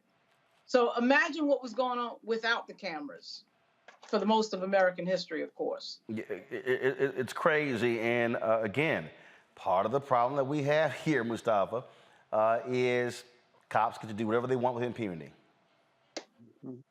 James Baldwin said to be black and conscious in America is to be in a rage all the time. There's a reason why we have this rage. It's because the laws are not protecting us. The enforcement, individuals are not protecting us. The judicial system is not protecting us. And until we change that dynamic, you know, we are going to continue to not only see these types of situations play out, but we're also going to see that, you know, folks are going to continue to not have any trust in the system, in law enforcement, or even in the fact that change can and should happen. So, you know, we got to do better. Yeah, and you absolutely, change the law. Folks, in Illinois, the Supreme Court appoints the first black woman justice in the state's highest court history. Judge Lisa Holder White, who currently sits on the 4th District Illinois Appellate Court, will replace retiring Justice Rita B. Jarman. Judge Holder White has served in the judiciary for more than 20 years, where she began her career as an assistant state's attorney for Macon County before moving into private practice. Judge Holder White will fill the seat on July 8th, 2022, and hold the position until December 2nd, 2024. Walmart thought it was wise to celebrate Juneteenth by selling specialty ice cream. The Great Value brand has removed the Juneteenth ice cream designed to celebrate African-American culture, emancipation, and enduring hope. The retail giant received tons of backlash from the ice cream on social media. It has since responded. Juneteenth holiday marks a celebration of freedom and independence. However, we received feedback that a few items caused concern for some of our customers, and we sincerely apologize. We're reviewing our assortment and will remove items as appropriate. Now, of course, Juneteenth was a day in 1865 when Union soldiers told the slaves in Galveston, Texas, that they were free. 2.5 years after the Emancipation Proclamation, Juneteenth was a state holiday in Texas, and last year it became a federal holiday. I mean, Mustafa, you would swear these folk ain't got nobody black working there. Like, nobody. And you think Juneteenth ice cream was gonna fly? Walmart, what the hell was that? Well, you also got to look at Walmart senior management and their board as well. That would help you to have a better understanding of some of these just ridiculous missteps that they're doing. You know, my message to Walmart is if you want to truly support Juneteenth, then pay your black workers a better wage. Make sure that they have the benefits that they deserve. You know, many of them were out there on the front lines during COVID because, you know, they had 24-hour stores and people continually coming in. So if you truly want to honor your Juneteenth, support our organizations and support your black workers with better wages and better benefits. The thing that's hilarious to me, I mean, Lauren, you're going to love this one. So me and my team with Urban Edge Network, we did a call with Publicis, this unit of Publicis that handles the multicultural account for Walmart. And we were told that the deadline had already passed for advertising and marketing around Juneteenth. Now, even though we've been trying to do business with them for 2 years, somehow we didn't get the phone call about it. We probably could have advised y'all, don't do some Juneteenth ice cream. Absolutely. I mean, that right there, that's like the ice cream equivalent of Pat Boone singing Tutti Frutti. I mean, I don't know what they were thinking or what that was about. I don't know. They didn't even bother to like jazz up the font or anything. I mean, I don't know. Who knows what the hell this was about, other than just complete ignorance and having no diversity on your team. It's just odd. You know, they thought they could throw that out there and make money off of it. I have no idea. And of course, now it's big, fat, and embarrassing. It's a big PR disaster. But I just find that story to be crazy.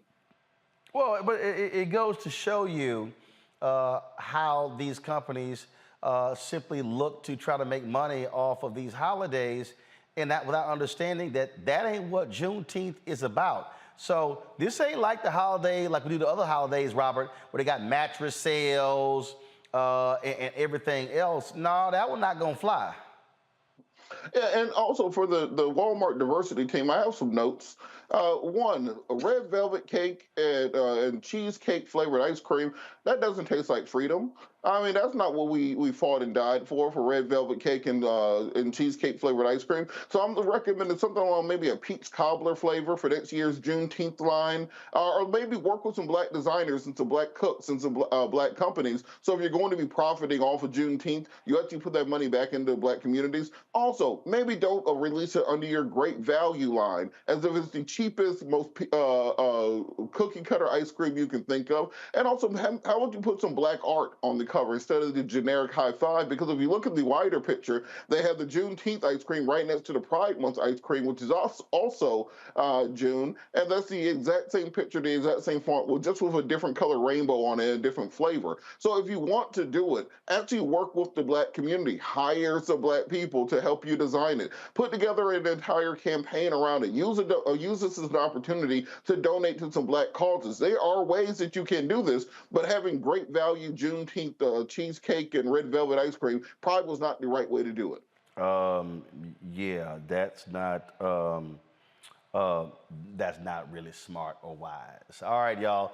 I'm just, and again, I mean, and so, you know, we had a conversation, and, you know, I'm going to be, I was supposed to send it last week, but Doug McMillon is the CEO of Walmart. I actually did the MLK Day speech at Walmart in Bentonville, Arkansas. That may have been, I think it was 2018 or 2019. And one of the things that I said and I was speaking to the employees all across the world, what I said to them was, Walmart, because of its size, because of its scale, Mustafa, they have the ability to literally impact the rest of business. I mean, look, there are multiple daily flights from New York City to Bentonville, Arkansas. Let's be real clear. The only reason that there are daily nonstop flights to Bentonville, Arkansas and New York City is because of Walmart. We understand that. We know that. And so this is one of those examples where you got to have folk who are making decisions who go, that's not probably going to fly. And so I would say to Doug McMillon and the Walmart team, examine your entire infrastructure, your decision-making when it comes to things along those lines. And I was reaching out to him anyway, because, again, you know, we've been making it clear to a lot of these companies the importance of black-owned media and advertising, and my team was not satisfied with the calls that we've had with the company handling their advertising. And we've been telling these companies, you know what? Why don't you take this stuff out of the hands of your advertising agencies and put it in the hands of the companies and deal direct with us black-owned media, because that ain't cutting it. Walmart makes a huge amount of money on black and brown folks. So, you know, whether we're talking about, you know, the supply chain and how they could do a much better job there around contracting and subcontracting opportunities, the areas that you often highlight and we put a spotlight on this show, all the media sets of opportunities that they could better support, that could push others to do the same thing. Because the reality is, there are a lot of folks in the business world who follow what Walmart does and the decisions that they make, because they are such a huge part of what's happening in that space. But once again, if you're not willing to take a hard look at yourself, if you're not willing to also bring in the voices and those who have the tools that are in place to actually make sure that you have a stronger and more authentic process, if you're not going to support Black media, then you're going to continue to have huge gaps, and you're going to continue to make these mistakes that hurt your brand. Indeed. And so, this is just one of the things that we just keep making clear over and over again when it comes to these companies, when it comes to, the spending of resources. And I got to tell you, it's amazing to me when we're talking about this stuff, and we're trying to walk people through how some folk really don't get it. They really don't understand the nuances of business. So let me I give you a perfect example. And so when we talk about these companies in terms of what they're doing and how they're operating with different things, is that you have these companies at a large scale. And so let's say they do business with an African American. Well, all of a sudden, if they want to put that product on the shelves and ramp up, a lot of our businesses don't have the ability to actually compete because these companies are paying 120 days, 180 days. So what's happening is they literally, Robert, we Black-owned companies can't afford to literally float businesses for 4 to 6 months and not get paid. Well, then what happens is that sometimes these large companies like a Walmart, they may decide to then, the product didn't sell like we thought it. So then all of a sudden they do less orders. So then what happens is you've ramped up. Now you got to also scale back. So when we're talking about this notion of where's our money, we're talking about resources, we're talking about how to build and how to build capacity with Black-owned businesses.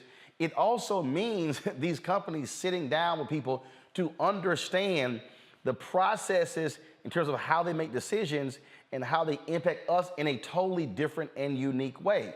This is one of those examples where internally something seriously got screwed up, where some unit thought it was a great idea to slap some Juneteenth ice cream on the shelf. But the other deal is, if I'm Walmart, if I'm Doug McMillan and my team, you know what I'm doing? I'm sitting here saying, hey, a great way to actually celebrate Walmart? Let's highlight the Black-owned products that are in our stores, items that we're carrying on the shelves. How about you start thinking about what are the Juneteenth displays? Because if you want to talk about freedom and Black people, economic freedom is something we can talk about, or what I call Black economic social justice. You're absolutely right. And I think most of us remember it was just 2 years ago when you had almost every major corporation in the country pledging tens of millions, if not billions of dollars to Black businesses, to Black nonprofits, to Black organizations, to social justice organizations. And here we are, 2 years out, the anniversary of George Floyd being killed is coming up. And absolutely almost none of that money has actually been distributed. These people talked a good game about what they were going to do to help bring Black businesses in, to help cultivate Black innovation, to hold seminars and training classes to teach people about ramping up, getting government contracts, all sorts of things that needed to happen. And those promises have gone unheralded. So when you talk about voting, you also talk about voting for your dollar. You need to look into exactly who these people support, where they are investing their resources, and if they're actually holding up their end of the bargain on these things before you decide to shop with them versus a competitor, because there's no reason you should be financing people who are not willing to help your own community. And again, this is one of those things I keep saying over and over and over again. So hopefully the folks in Bentonville have figured out this really wasn't a wise idea. All right, y'all. We're going to, and speaking of that, Robert, tomorrow President Biden is going to be signing an executive order dealing with criminal justice reform. The George Floyd family is going to be there. Tomorrow is the 2nd anniversary of the death of George Floyd. We have not gotten any details so far, Lauren, on what this executive order looks like. But I'll be perfectly honest. I mean, look, I get it why you're waiting for the anniversary, but me personally, the White House should have been a hell of a lot more aggressive in December when Senator Tim Scott scuttled this whole thing. What they should have done, they should have actually said, we're calling all the families, we're calling Scott, Lindsey Graham, McConnell to the White House and say, no, we're going to sit here, sit them across from each other, try to hammer out this deal. I get trying to work on your executive order, but that was almost 6 months ago. There was a different way to actually do this. And sure, you may have still not resulted in a bill, but I frankly think the White House was way too passive on the George Floyd Justice Act. Yeah, there's no passion there for that. And there's no, the White House doesn't seem to really care about this. We did watch the president at the State of the Union get up there and say that we don't need to defund police, we need to fund police. And we had Marjorie Taylor Greene cheering that on when he said it. It feels to me like James Carville is in the president's ear, the sort of idea that you're going to attract that mysterious unicorn, white, middle-of-the-road voter going into the midterms. That doesn't make any sense. Allowing Anita Dunn to apparently talk everybody out of working on voting rights when he first came into office doesn't make any sense. And none of this makes any sense, of course, too, right after Buffalo. And then you're going into the midterms, and then the president's approval is in the tank. So one would think that he would be focused on the #1 voting base in the Democratic Party. Of course not, right? It makes no sense. It makes no political sense. The Democratic Party is always trying to please everybody, always trying to get everybody, instead of picking a part of their base that they definitely need to show up to win in a lot of these locations, these crucial states and congressional districts. Instead of doing that, they're going to try to please everybody. So I don't get what the overall strategy is. I have no idea what this thing is. As you just said, I heard about it and he's signing it tomorrow. I'll probably maybe even go to the White House and see what it is. I can't find any substance with regard to what exactly it is that he's signing. So that's problematic. And particularly on the heels of Buffalo, it's problematic. There was a White House call, off the record call a background call around 6 p.m. today, Mustafa. But I would think that if you're going to be doing this, you would actually have reached out to many of us in Black-owned media and others and sort of seeded the ground over the past week leading up to it, as opposed to, frankly, just having a call the day before. Well, just some real talk. If folks want to continue to take folks for granted, then folks not going to show up for you. And people just keep, I want to say this in the most respectful way. Folks continue to pimp our communities. They continue to pimp almost every element that exists inside, of our whole environment. But yet they continue to, say, well, I love you. I love you, and just expect that that's going to be enough without there being any substance. So you just got to stop pimping folks. You pimp people's pain, and you pimp them in so many other ways, and then you just don't do the right thing. You never, ever, have the authenticity that's necessary for folks to trust you, for folks to want to stand in a voting line for 8 hours or 10 hours. Maybe it might be an extreme heat, or it might be an extreme cold, or it might be an extreme rain that's going on. You got to show folks love. And when you don't show folks love, then there are going to be repercussions for that. And as I said earlier, Black women are the heart of the Democratic Party.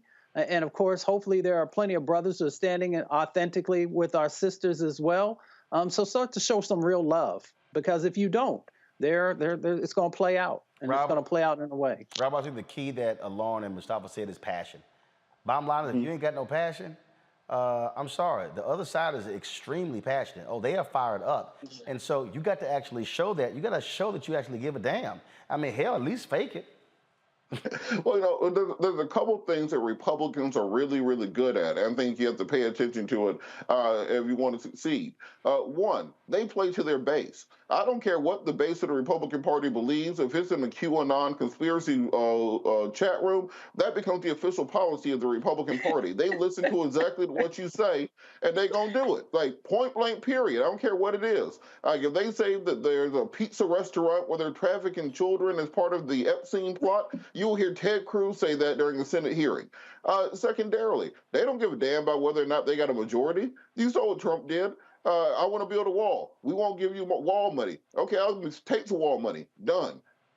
Oh, I want to do a Muslim ban. You can't do a Muslim ban. All right, I did a Muslim ban. See if you can do something about it. Done. And I think that many people in the black community would love for Democrats to take that exact same approach when it comes to black people's people issues. I don't care how crazy it is. At the end of the day, you're going to need the black vote and quit trying to attract this mythical Sarah Palin hockey mom from Minnesota whose granddad voted Democrat because he was in the union and thinking that she's going to come back.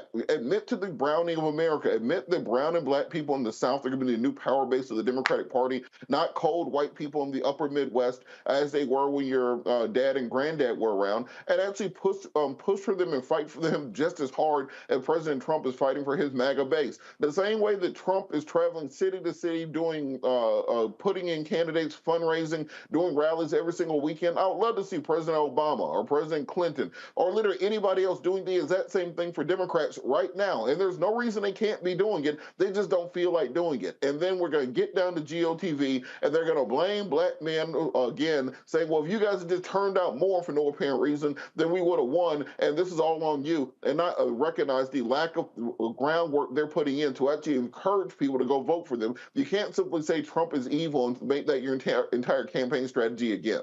Yeah, indeed. So we'll be there tomorrow. We'll see what they actually say. Got to go to a quick break. We come back. We're going to have our marketplace segment talking with a fashion designer who is trying to make her way in the fashion industry. You're watching Roland Martin Unfiltered on the Black Star Network. Next on A Balanced Life, we're talking everything from prayer to exercise to positive affirmations and everything that's needed to keep you strong and along your way. That's on a next A Balanced Life with me, Dr. Jackie, on Black Star Network.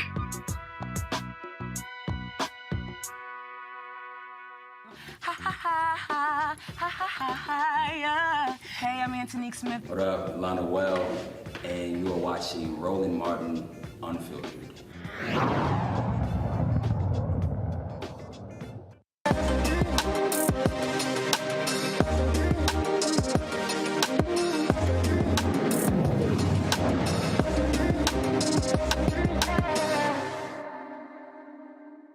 All right, my next guest is a college student who created her own lane of fashion with stylish designs rooted in her West African culture.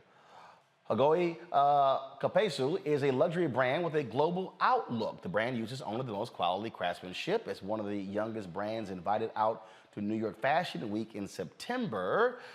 Well, she wants to make herself larger and bigger. You see the handbags, you see the other things that she makes. She joins us now from Jacksonville, Florida, to tell us how she got this once-in-a-lifetime opportunity. How you doing? Hi, how are you? Doing great. So you've been invited to Fashion Week. How does it actually happen? So I had submitted, one of my friends actually submitted the application for me. I what's it called? I supplied the pictures and everything like that. And I think it was about like a week or two later where they responded that there was a possibility of getting me on, but the positions were already kind of like getting taken up. But recently, I think it was about like a month or two back, they recently messaged me and they were like, okay, like we would love to have you at Fashion Week. And so that's how all of that kind of like came to be. And just working through the needed designs, what needs to be done and all that. So it's been a lot. Cool. Now, first of all, pronunciation is Hogwe? Hogwe Kapesu. Hogwe. Mm-hmm. Got it, Hogwe. All right. So how long have you been doing, how long have you been making items, things along those lines? Okay, so it's been a little bit under a year. So about a year and, well, no, not a year, 2 years. It's been about a year and 8 months altogether, about a year and 8 months since I started this brand in particular. The what kind of led me here was just like the lack of ability for other brands, rather a lot of like these white-owned brands, when they would reach out to me on Instagram, the payment that they would require, or like the payment that I would require, was not something that they were willing to work with. On top of that, school, COVID, everything was all over the place. And I kind of got the idea to start a luxury brand in particular, simply because I felt like what has been happening is over time, you have a lot of generational businesses and brands of European descendant names when it comes to luxury, and not so much when it comes to like other demographics, and specifically Black people. So that's where that kind of started in. So I started with the bags, and from there now I'm getting into clothing and all these other different things. All right then. And so, first of all, so are you making these bags individually? How long does it take? Okay, so this for example, right? It took about like 3 weeks to design everything, and then about 45 days for this individually to kind of like be done. This one is my most popular one. Which is like the little brown saddle bag. And this one takes about like 30 days. Are you doing these individually?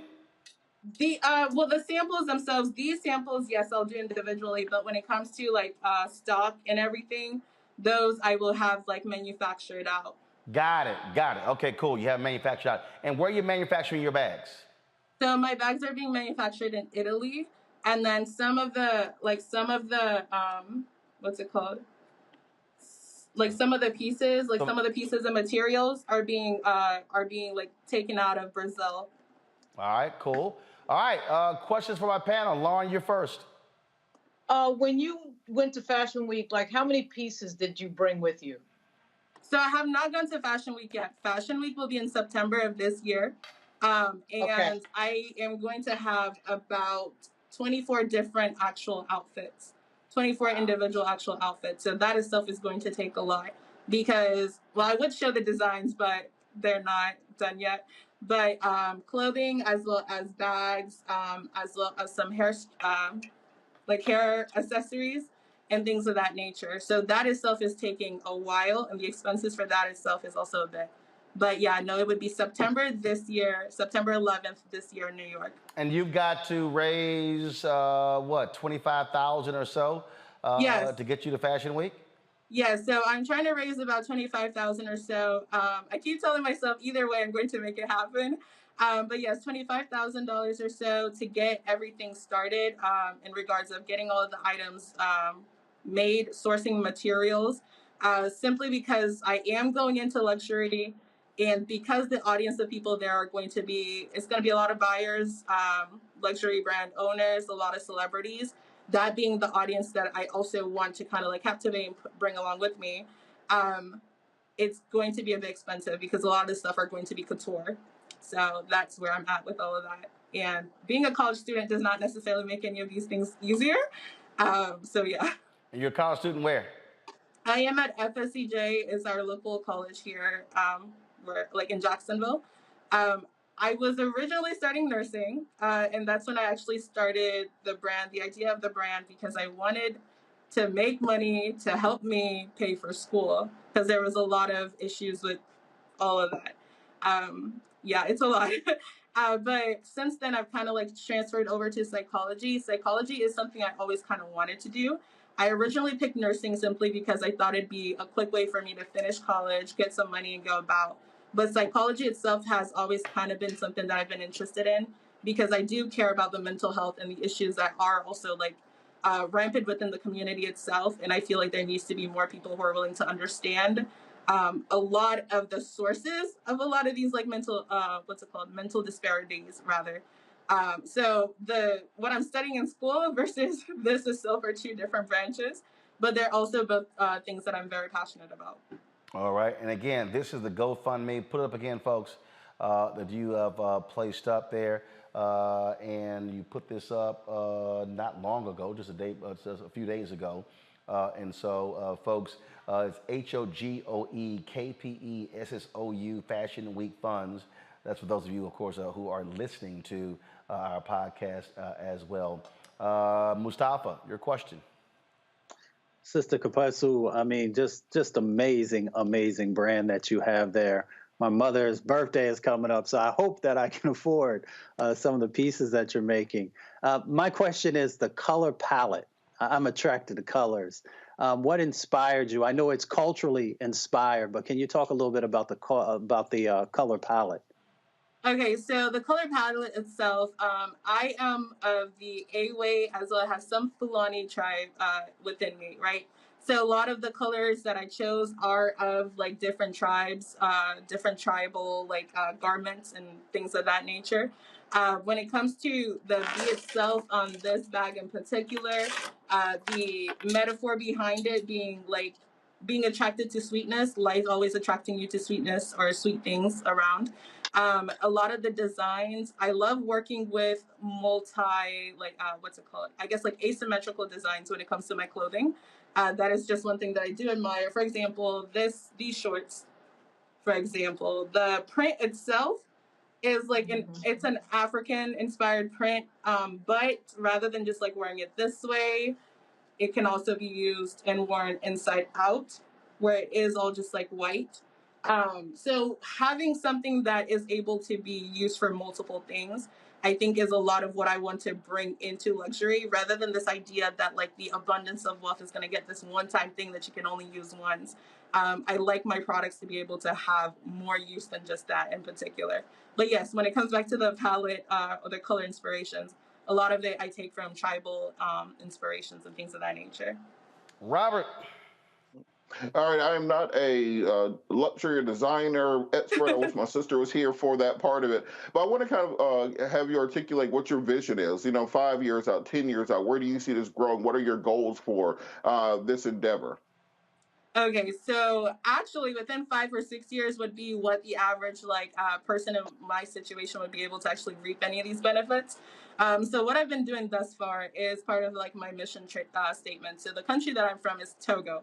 The history of Togo itself, the history of the continent itself of Africa is very dynamic and also very cruel. With that being said, my country in particular, we've been under a 55-year dictatorship. And so some of the funding that I do use, I do donate to my cousin who lives back home.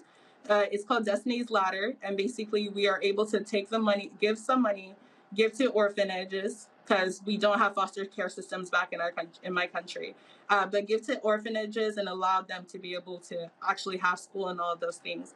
Now, what I also want to do as I build money build money as well as like build my brand, is to be able to have a similar thing here in the United States, simply for like Black American children that are within the foster care system. I feel like even despite having a foster care system here in the United States, it's not necessarily the best. No one's really looking after those students. And I feel like when we have these conversation of, oh, like this person could have been a president, this, that, and the third, there's a lot of potential presidents and leaders that are already existing in society today that don't have the luxury to be able to do so. So when it comes to like 5-6 years for me, I want the brand itself to exist. I want the brand itself to prosper. This brand is what I'm using to be able to build awareness of myself, as well as build some type of authority when it comes to speaking to other people. Because one thing about it is that influence, money, and status is something that this world and America in particular always just navigates with. That's just an absolute truth. And so building this brand is a way for me to be able to do that. And that is one of my goals, as well as being able to build strong enough where what I have been avoiding, despite growing quickly, is selling off my brand, because I've had a few offers from a few brands, a few like white-owned like brands and things of that nature, but I feel like that is not necessarily going to help me. Like, what do I look like having a random white man own Hogla Kapesu? Doesn't make sense to me. So things of that nature, holding power within my brand itself and allowing and exuding that power in a way that's actually beneficial to the people I care about. Well, of course. I mean, being able to own is always better because you get to call the shots. And so that's what's most important there. And so in terms of what is the pricing of your various bags and the items that you sell? So for the bags themselves, so this bag in particular, it's $400. It's $400. 415, I promise, is worth it. This one is about $215. All the items are genuine leather. They're all genuine leather. They're also ethically sourced, so it means that the items, or rather, the what's it called? The cows in particular, they're already going on that path. And also, as someone with a small business, something like that just like matters to me, simply because I don't want to see the exploitation of my own items in particular. So I feel like starting off small as I have has been really helpful. But yes, 215, 400. The clothing, it ranges from $400 to about $750 for my 5-piece suit. I have a 5-piece suit. It's really pretty. So I do have that. Like that dress, for example, that just like the white one, for example, that one is about $515. Like the asymmetrical dress, the lining, like it's beautiful, chef's kiss. But yes, those are, and the range altogether is between about $200 to my highest item with which is my duffel bag, which is about $600. So $200 to $600 as of where I am right now. Well, considering I've seen the cost of a number of other handbags that $1,000, $2,000, $5,000, $10,000, that is certainly quite reasonable. And so again, hopefully folks will support you. Now, where should they go, take a look at, and to purchase your bags? So they can go to the website, which is HOGOEKPESSOU.com or HOGOEKPESSOU.online, which provides pre-order items that are not in stock yet, but you can get it up front. You can get ahead of the line, rather purchasing there, which is the one that ends in online. My Twitter handle is the HKPESSOU. My Instagram is the HOGOEKPESSOU. So did you create a promo code for the folks who watch Roland Martin Unfiltered? You know, I got you. I will create it right now. And it can just be Roland Martin, like Roland Martin. What is today's? No, just do this here. Make it real easy. Just do Roland 06. Okay, perfect. I got it. Roland 06. I'm an alpha, so that's what you do. So we'll go ahead and do it. So if y'all are watching the show, and it's about 3,000 of y'all watching it right now, if y'all go to her website, put in the promo code Roland06. I don't know what the discount is, but look, you'll have it. And look, her goals raised $25,000, so you can buy product, or you can actually contribute directly to the GoFundMe. And so again, this is the GoFundMe right here. You can go check it out. Again, just put in there HOGOEKPESSOU. Again, it's Fashion Week funds. We want to be able to certainly support her in that. We are a big believer in, and I see already you went up by $100. So people are already watching. So if y'all want to actually support her, please do so. This whole segment is about supporting black entrepreneurs, and so it's great to have you on. She reached out to me, y'all, on Instagram about buying some space, and I said, no, we'll go ahead and put you on the show in the marketplace segment. So hopefully, and so do this here. Again, the promo code is Roland06. So you send me a note tomorrow. Let me know how folks did with supporting you. So we certainly appreciate it. Wade, thanks a bunch, and good luck. Thank you so much. Thank you for having me. All right. Thank you so very much. Folks, that is it for today's show. Don't forget, we opened the show talking about... Thank you. Talking about Kill the music, please. We opened the show talking about the tragic shooting in Uvalde, Texas. 14 students were gunned down in school today. You had one teacher who was shot and killed. According to Texas Governor Greg Abbott, the shooter who he also named, that particular shooter. He was killed on the scene by law enforcement. If we still have the live shot up of Uvalde, please go to it. And so we were, and now it has been updated. 18 dead, 18 dead in Uvalde, Texas. This is 18 kids, 3 adults. So this shooting actually now surpasses the Sandy Hook shooting. Remember, it was 20 kids in Sandy Hook. And so now 18 kids, 3 adults dead in Uvalde, Texas. It is just unbelievable that we are having this conversation again in this country. And here's what's also very interesting. This is a tweet from the New York Times, and that is Governor Greg Abbott of Texas and Donald Trump plus Ted Cruz are all scheduled to speak Friday at the NRA convention in Houston. Let's see what they are going to have to say about this. Momentarily, President Joe Biden is going to be speaking to the nation. We are waiting for that to actually happen.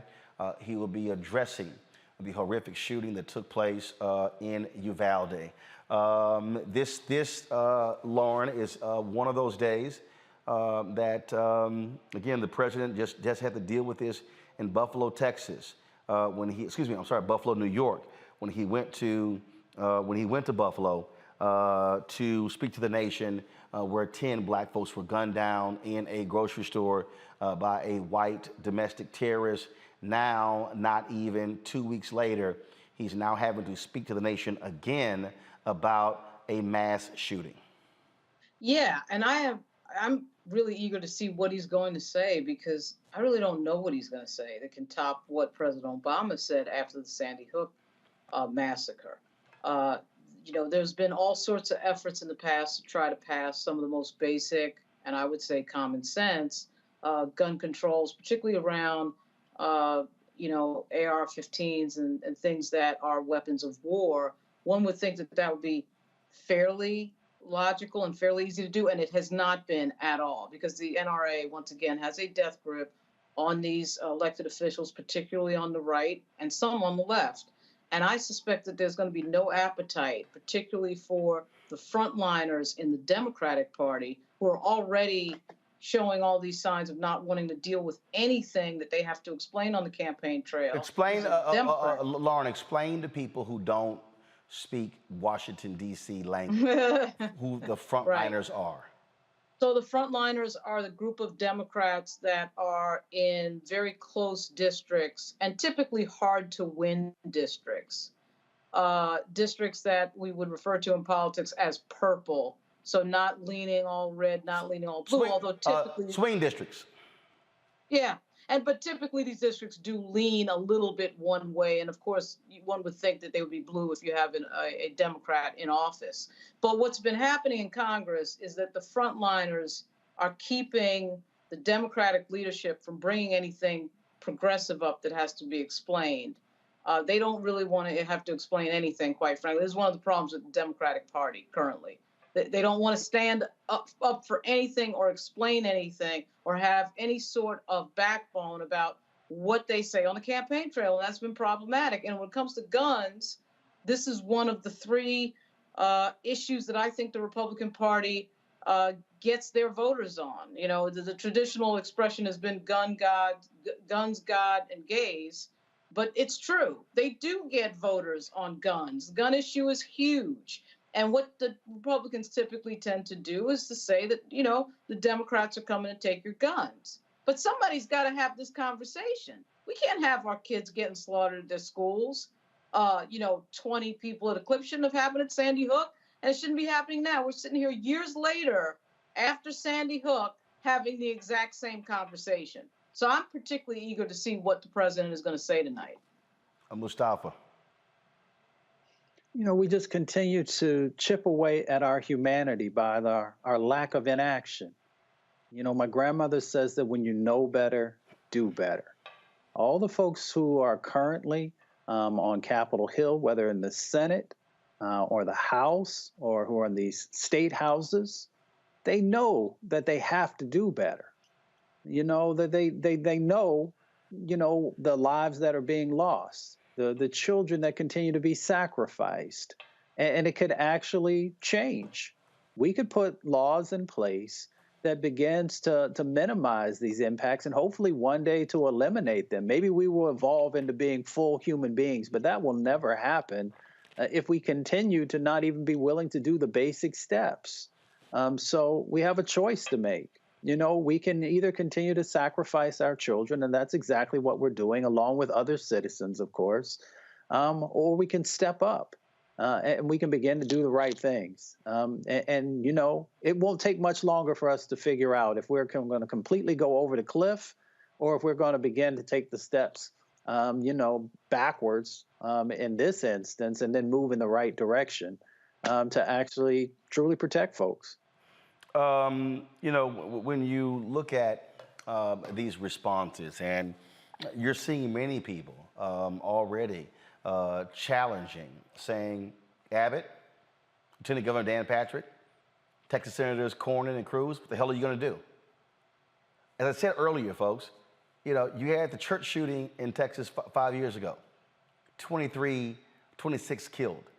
The shooting in Santa Fe, the high school, 23 killed. Now you have the shooting in El Paso, 20 plus killed. Now you got, of course, now what's happening in Uvalde. And having Republicans in the legislature relax gun laws. They are going to have to explain that. And here's the other deal. Texans, Abbott is on the ballot. Beto O'Rourke is a Democratic nominee.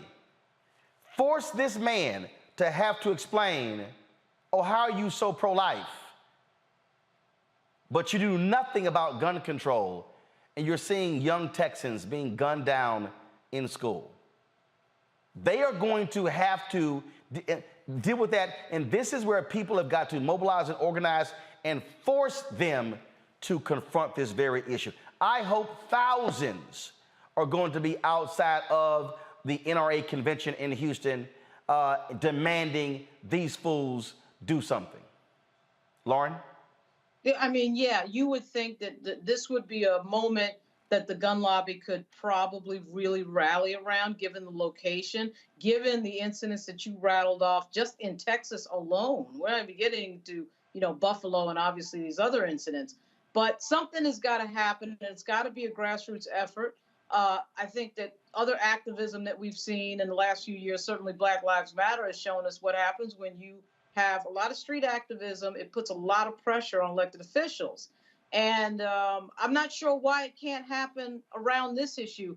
It never seems to happen around this issue. I think there's such a deep cultural connection, quite frankly, with guns. I mean, we got guns in video games. We got members of Congress putting out Christmas cards with their entire family with a firearm in their arms. I mean, we have become completely transfixed by weapons of war and violence. And it's obviously it's in the culture. It's in the movies. It's in everything. And I think, frankly, we've gotten to the point where people don't want to admit how psychopathic this is.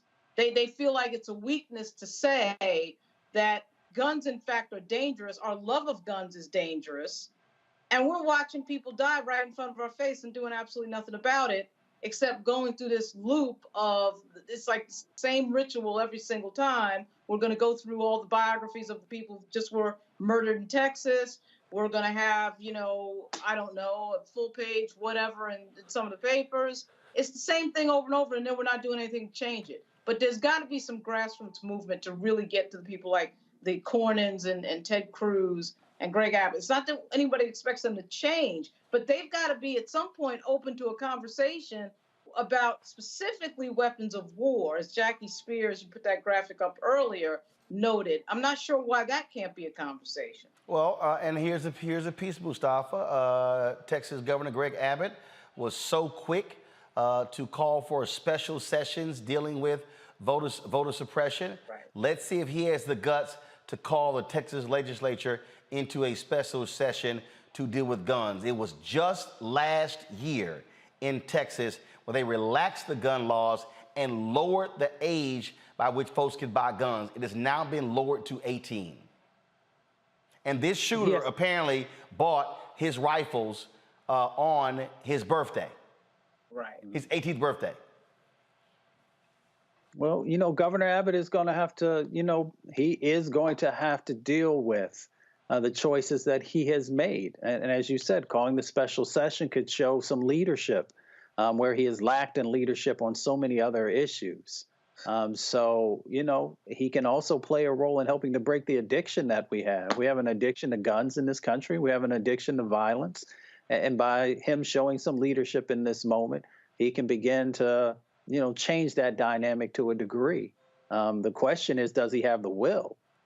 Because, true leadership means that even in tough times, you have to stand up and do what's right. And the big problem that we have in this country is that we don't truly have a lot of leadership that's happening, unfortunately. And unfortunately, we've seen it a lot from the Republican Party, that lack of leadership, that lack of sort of moral clarity to do the right thing. So we'll see how it plays out. Well, it is, one of the things that I also hope, I hope here, again, that the voters of Texas wake the hell up, Lauren.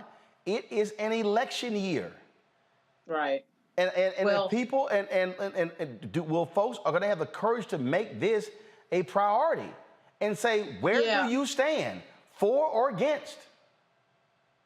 Well, the thing about Texas in particular is that the gun culture in Texas specifically runs deep. That Texas is a location where gun culture really runs deep. And like I said, I just think that gun culture and the culture of violence and the Wild West and all of that mythology, all that John Wayne mythology is wrapped into this. And I think it's just very hard for people. Our government is generally controlled by men.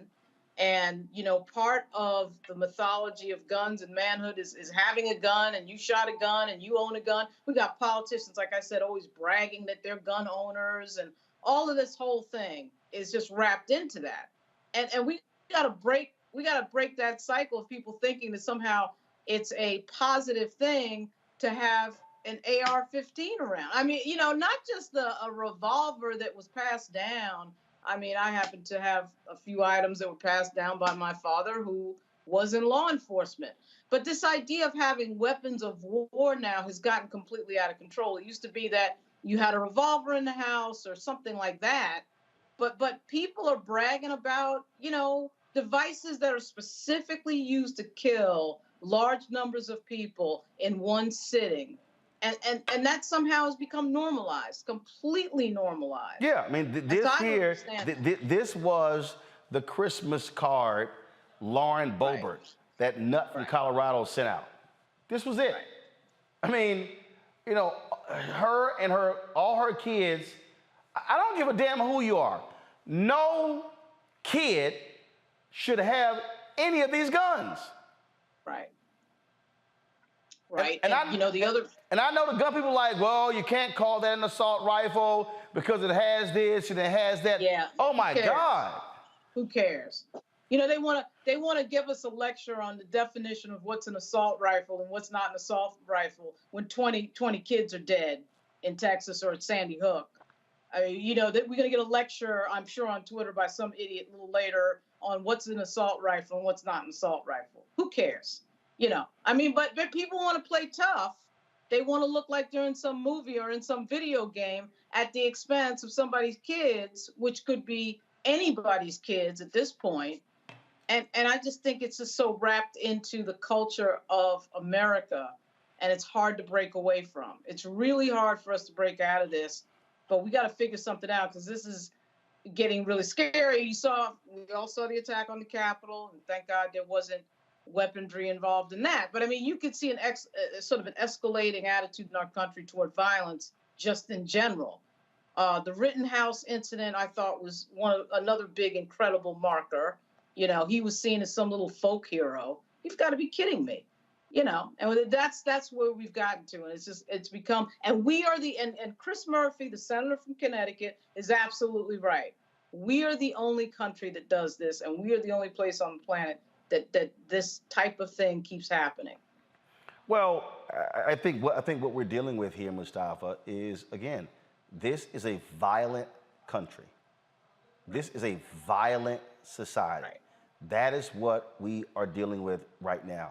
I mean, there's no mistaking, folks, you're watching, we would be normally ended by now, but we are waiting for President Joe Biden to give his remarks regarding Uvalde, Texas. He was supposed to speak at 8:15. We're about 14 minutes over that. So that's why we've continued waiting for him to speak. But the thing here, Mustafa, again, America has to deal with its just love affair, its sick and demented love affair with guns. Well, like you said, we're founded on violence. I mean, the gun played, a critical role in the genocide of indigenous brothers and sisters in this country, being able to move them from their traditional lands. They played a role also in the enslavement of African peoples, and then trying to, keep them located in certain locations. We've utilized, our guns in so many different ways. And it just is a part of the culture. But just because it is a part of the historical aspect of the culture does not mean that it has to continue to play that role in the future. As Lauren said, my father was a hunter. When he started teaching me about gun safety and other things when I was young in relationship to hunting, one of his things was if you needed to take more than 2 shots to be able to take down what your prey was, then you needed to spend more time on the gun range and you didn't need to be out there.